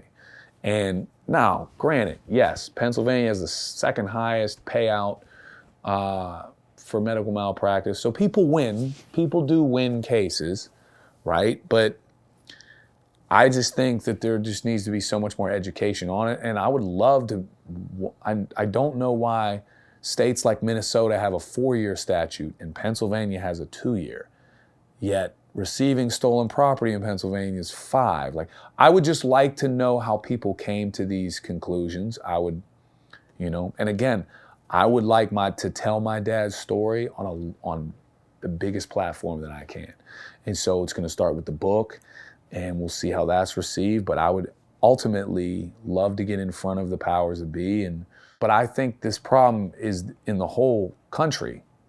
You know what I mean? I think medical malpractice is a nationwide problem for sure. So, yeah, just some things, some changes in my father's name would go so much farther than $70,000 would have ever gone. Are there moments where you feel his presence? You know, something happens and you know that it was like caused by him. My grandfather passed at 99. He got into 2 car accidents 2 days in a row. He crashed his car, got a rental car, crashed that, and then like a month later, he ended up passing. A couple weeks later, my dad got rear-ended, and then like a few days after that, I got into an accident with a rental truck, and we were like, it was probably him speaking to us. Yeah, right from the great beyond. I think dreams are a little unpleasant for me, even when I see him in a dream, because I realize in my dream that he shouldn't be there. You know what I'm saying? So I'm just like, what are you doing here, dude? Like, I'm gonna wake up and this is not what it's gonna be. To see, you know, such support for him at a time when we are so divided, and it's so easy to divide us as a country, something like medical malpractice, whether you're poor, white, black, rich, whatever, you probably had an uncle there, or you had a grandma that went in, and something just like, hey man, I don't understand that, or something, you know what I mean? And that's what I mean. My stories, my inboxes come from all walks of life, you know, and even outside of the US, like MF Doom over in the UK, you know what I mean? Like, it's, you know, I get stories from Canadian people all the time that are like, look, man, I know you guys think because we have free healthcare, like, bro, it's a mess up here. Da-da-da-da. And I had gotten a mail from a lawyer in Ohio. I said, oh, this is definitely about my dad. I opened it up, and it's 2020. This is about 6 months after my dad passed, maybe. It said, if you know anybody who has passed away or suffered serious harm from the opioid crisis, Purdue Pharma is owning that they caused the opioid epidemic. And they were like, if you know anyone that was prescribed opioids from 98 to like 2005. And this time, opioids has just been destroying Pittsburgh and the whole, you know what I mean, this whole area, West Virginia. And I'm like, well, my sister. And I'm like, you know what? I'm gonna give him a call, because when my sister passed, it was so tragic and sad, and we just felt, my dad it was just more like, okay, let's get the arrangements done, and, you know, this is terrible, da-da-da. But I thought, I'm like, she deserves her fair shake, you know what I mean? Like, yeah, my sister had her problems, but like, if people were, and again, with my sister's situation, I know that something was wrong with what happened to my dad. I do think my sister was prescribed opioids, and they knew that they were giving, you know, a loaded gun to it, you know what I mean? But I just would like her to get a fair shake. And so I've had that lawsuit has been ongoing so I have an active lawsuit against Purdue Pharma on behalf of my sister that they just told me 6 months ago. They're like, yeah, we have your, now it's been hard to get her paperwork, hard to get, you know what I mean? And it's crazy because when my sister went, we just kind of were like, oh, people get addicted, and you know, you're dealing with, when you're dealing with that kind of stuff. And I guess that's probably the maybe the best thing that came out of the whole situation with my dad is somehow, I don't know why this letter came to me. And I would have, any other day, I would have slam dunked it in the trash. I would have just been like, come on, dude, this is so, you know what I mean? Boom. And I opened it thinking it was for somebody trying to contact me about my dad, and it wasn't. It was just like, and then those, I don't know if you've seen them, those documentaries like Dope Sick that came out was amazing. It's about Purdue Pharma and what they did and how they told people in the early 2000s it's not addicting, and then people got addicted. It's wild. But if your father could see everything that you've done since his death, music, advocacy, battle rap, accolades, what do you think he would say to you? Whew, man. Man. I think my dad, like I said, he had a way, I feel like his smile would have said more than he would have said. I think he would have been like, wow, that's really neat. And he would have probably 100% made a joke about how he's famous. Like, no, look at me, I'm famous. Maybe he'd probably be like, maybe I'm the battle rapper, I'm the real deal. Because, you know, like, he would have probably said some corny joke like that. But he would have smiled to let me know, like, wow, that's really moving. But he just, if anytime you asked my dad and you expected some kind of great like story, he would give you like the most pedestrian, and then it almost made it more poetic. Like, oh yeah, all right. Shame on me for setting myself up for some campfire story when really, so I'm pretty certain that's what he would do. I enjoyed the compliment battle you had with your son. You mentioned that you guys have a really tight bond. Can you sum up what you see as far as like the man that he's becoming, and how would you unpack what that bond is? Man, me and, when you have a son young, my son was born when I was 20. I was just pretty much, and we grew up together. You know what I mean? Like, I was forced to make decisions that were adult because I had a son and I was just operating on paternal instinct. Best thing that ever happened to me. And so we literally grew up together. And, you know, I've had custody of my son for the overwhelming majority of his life. And he's just like my best friend in the world, you know, and he's super talented, loving dude, you know what I mean? Just a good guy. And that's what I'm saying. Like him and my mom had a great relationship. Now he was young when she passed. He was, I think, like 7 maybe. And when my dad passed, that was pretty hard on him. He was pretty sad. But they had a great relationship too. So I think my greatest achievement at the end of the day it was just being his dad, man. You know, because I tell people all the time, like, and I truly believe this. A lot of things you can say, like, you know, there's certain things I know I need to work on rap-wise, certain things I could do better in the battle rap world, although I think I'm really good at battle rap. Teaching, I think I'm a really good teacher, but there's certain things I could work. I don't think there's anything I could have done different as a dad. A little thing here and there, whatever, but overall, even when I made a mistake, I made sure to go revisit it. I made sure to be vulnerable. But yeah, I know that he's destined for amazing things, man. I just know it. And I always tell people, not the way like a soccer mom's like, look at my son out there, and he doesn't even know where the ball is. He's so good. And you're like, yeah, he looks great. Like, I would tell you if my son was shit at something. There are some things he's shit at, but like this pursuit that he's got, if he can overcome the hump of just the work ethic. And, you know, when you live in the city where I watched Wiz Khalifa at 17 blow up. I watched Mac Miller at 17. I watched Gabby Barrett. I knew Gabby Barrett, who had a #1 country song. She went on The Voice or American Idol and she finished second. And she was 15. And they reached out to me to do a song with her. And I'm like, I watched these people, what it took for them to be young and going to get it. And so if I can just put that battery in his pack, man, you'll see him on Saturday Night Live, I'm telling you. It's funny, you brought up, I have a bajillion battles, dude, and they're not all gems, they're not all winning scratch-off tickets, you know, but I was always in the lab, dude, trying to get something done, man. So I'd like to see him, and I have faith. I have faith for sure. What's one of your most memorable battles? Because there's been so many, and if there's one that stands out, that's pretty special. Man, yeah, that's a great question.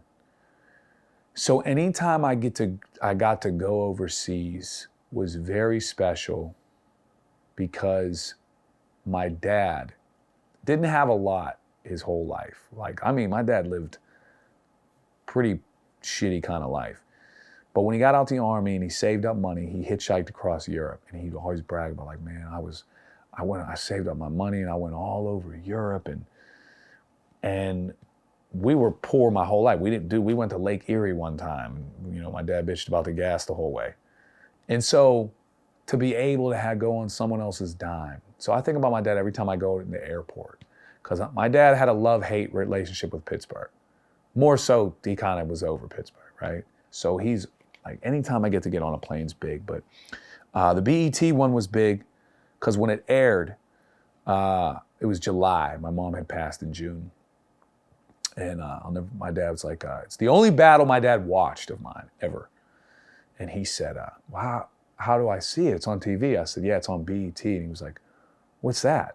And I said, it's Black Entertainment Television. He's like, am I allowed to watch that? And I was like, yes, Dad, it's on regular fucking cable. Like, there's no censor in your TV that's going to take.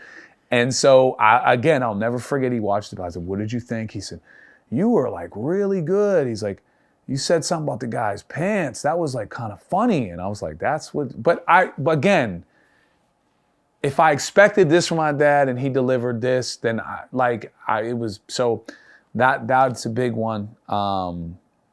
That one really, really, really meant a lot to me, for sure. It's not that he's undermining it; he's just in his own world with it, and that's just what he focuses on. That's what I'm saying. Like, and that he was just perfect. Every reaction he did was different than what I thought, and it was always perfect. Recently, anytime I'm able to being able to go to Nova Scotia for an event and battle in Pat Stay's hometown, and just the appreciation of the Scotians up there, and just seeing how high up they held him is just was special. Was, you know what I mean? Made me think, and I think, you know, this is not me. I think Pat Stay's the greatest battle rapper of all time. But it made me say, hey, man, you know, maybe I left an impact in Pittsburgh that people will say, you know, man, that, you know, that they'd be proud to, you know, because, man, there's a, Pat Stay is the man. And that was just, they were so appreciative of good people up in Scotia, man.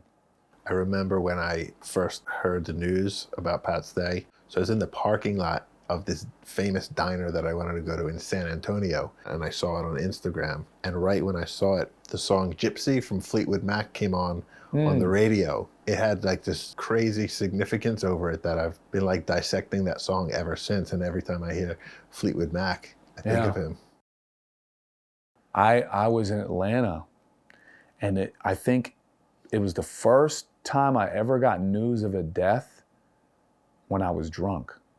So apathy hit me up. And I want to say he said something like, hey, man, I'm really sorry to hear about what happened to Pat. And I was like, what are you talking about? And I was drinking that night, and actually I got into like a little argument with one of my battle rap homies. Like we were like mad at each other, which is funny as hell to say. And so I'm like, I'm gonna go wash it down with some more beer, whatever. And then I'm like, what? And he said, you know, this happened. And I just remember, if I remember correctly, because again, it was late and I was pretty fucking hammered. I think I was like, nah, and I just literally, I was like, I'm just not, no. Put my phone away, enjoyed the rest of my night, because I just refused to process it. Went to bed, woke up like it had to be a dream, and he was trending on Twitter, and I was just fucking devastated. I mean, I reached out to Apathy. I said, hey, dude, I'm so sorry. Like but I've never like just been like, nah. Like, and I did. It was the only time I've ever got news of something drunk. And because like my mom died in the morning, my sister died in the morning.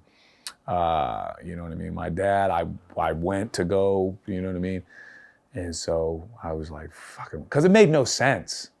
It made no sense. Yeah. He was just on top of the world with, you know, he had his, it made no sense. And so I was just like, nah. And I don't know, when I convinced myself somehow, I drank, you know, whatever. It was pretty late, so my night was coming to an end. Went to sleep, woke up, seen it, I was like, oh man. You said also that it was the best year of battle rap this past year. What made it so good? So just the quality of the opponents that I've had this year. You know, I battled Miss Hustle, who's arguably one of the greatest, not arguably, she is one of the greatest female battle rappers of all time. You could make a case she's the greatest, if not, she's top freaking 3, you know, 4. Or whatever. So I battled her on a massive card, had a great battle. I battled New Jersey Twerk, one of the most impactful battle rappers of all time. I had a great battle with him. I battled Jack Boy on URL. So I had 2 URL battles, both on short notice, and killed them both. I battled Jack Boy on Band, which is his thing. He goes by King of Band, and I had a great showing there. Battled JC in a Small Room, which is a writer. That's like a nightmare. Had a great showing there.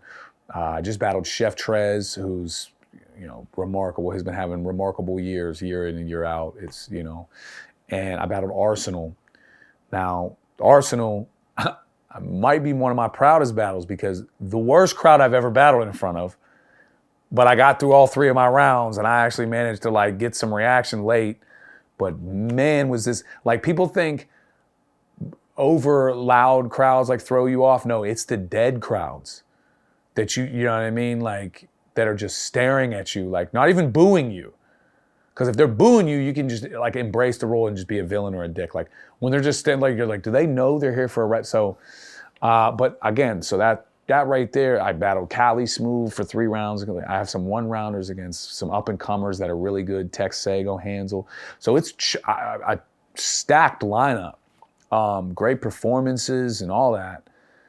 But just from a fan's perspective, I feel like a lot of just spinning wheels, like a hamster wheel of just new guys come in and they're good. They can write. They are good.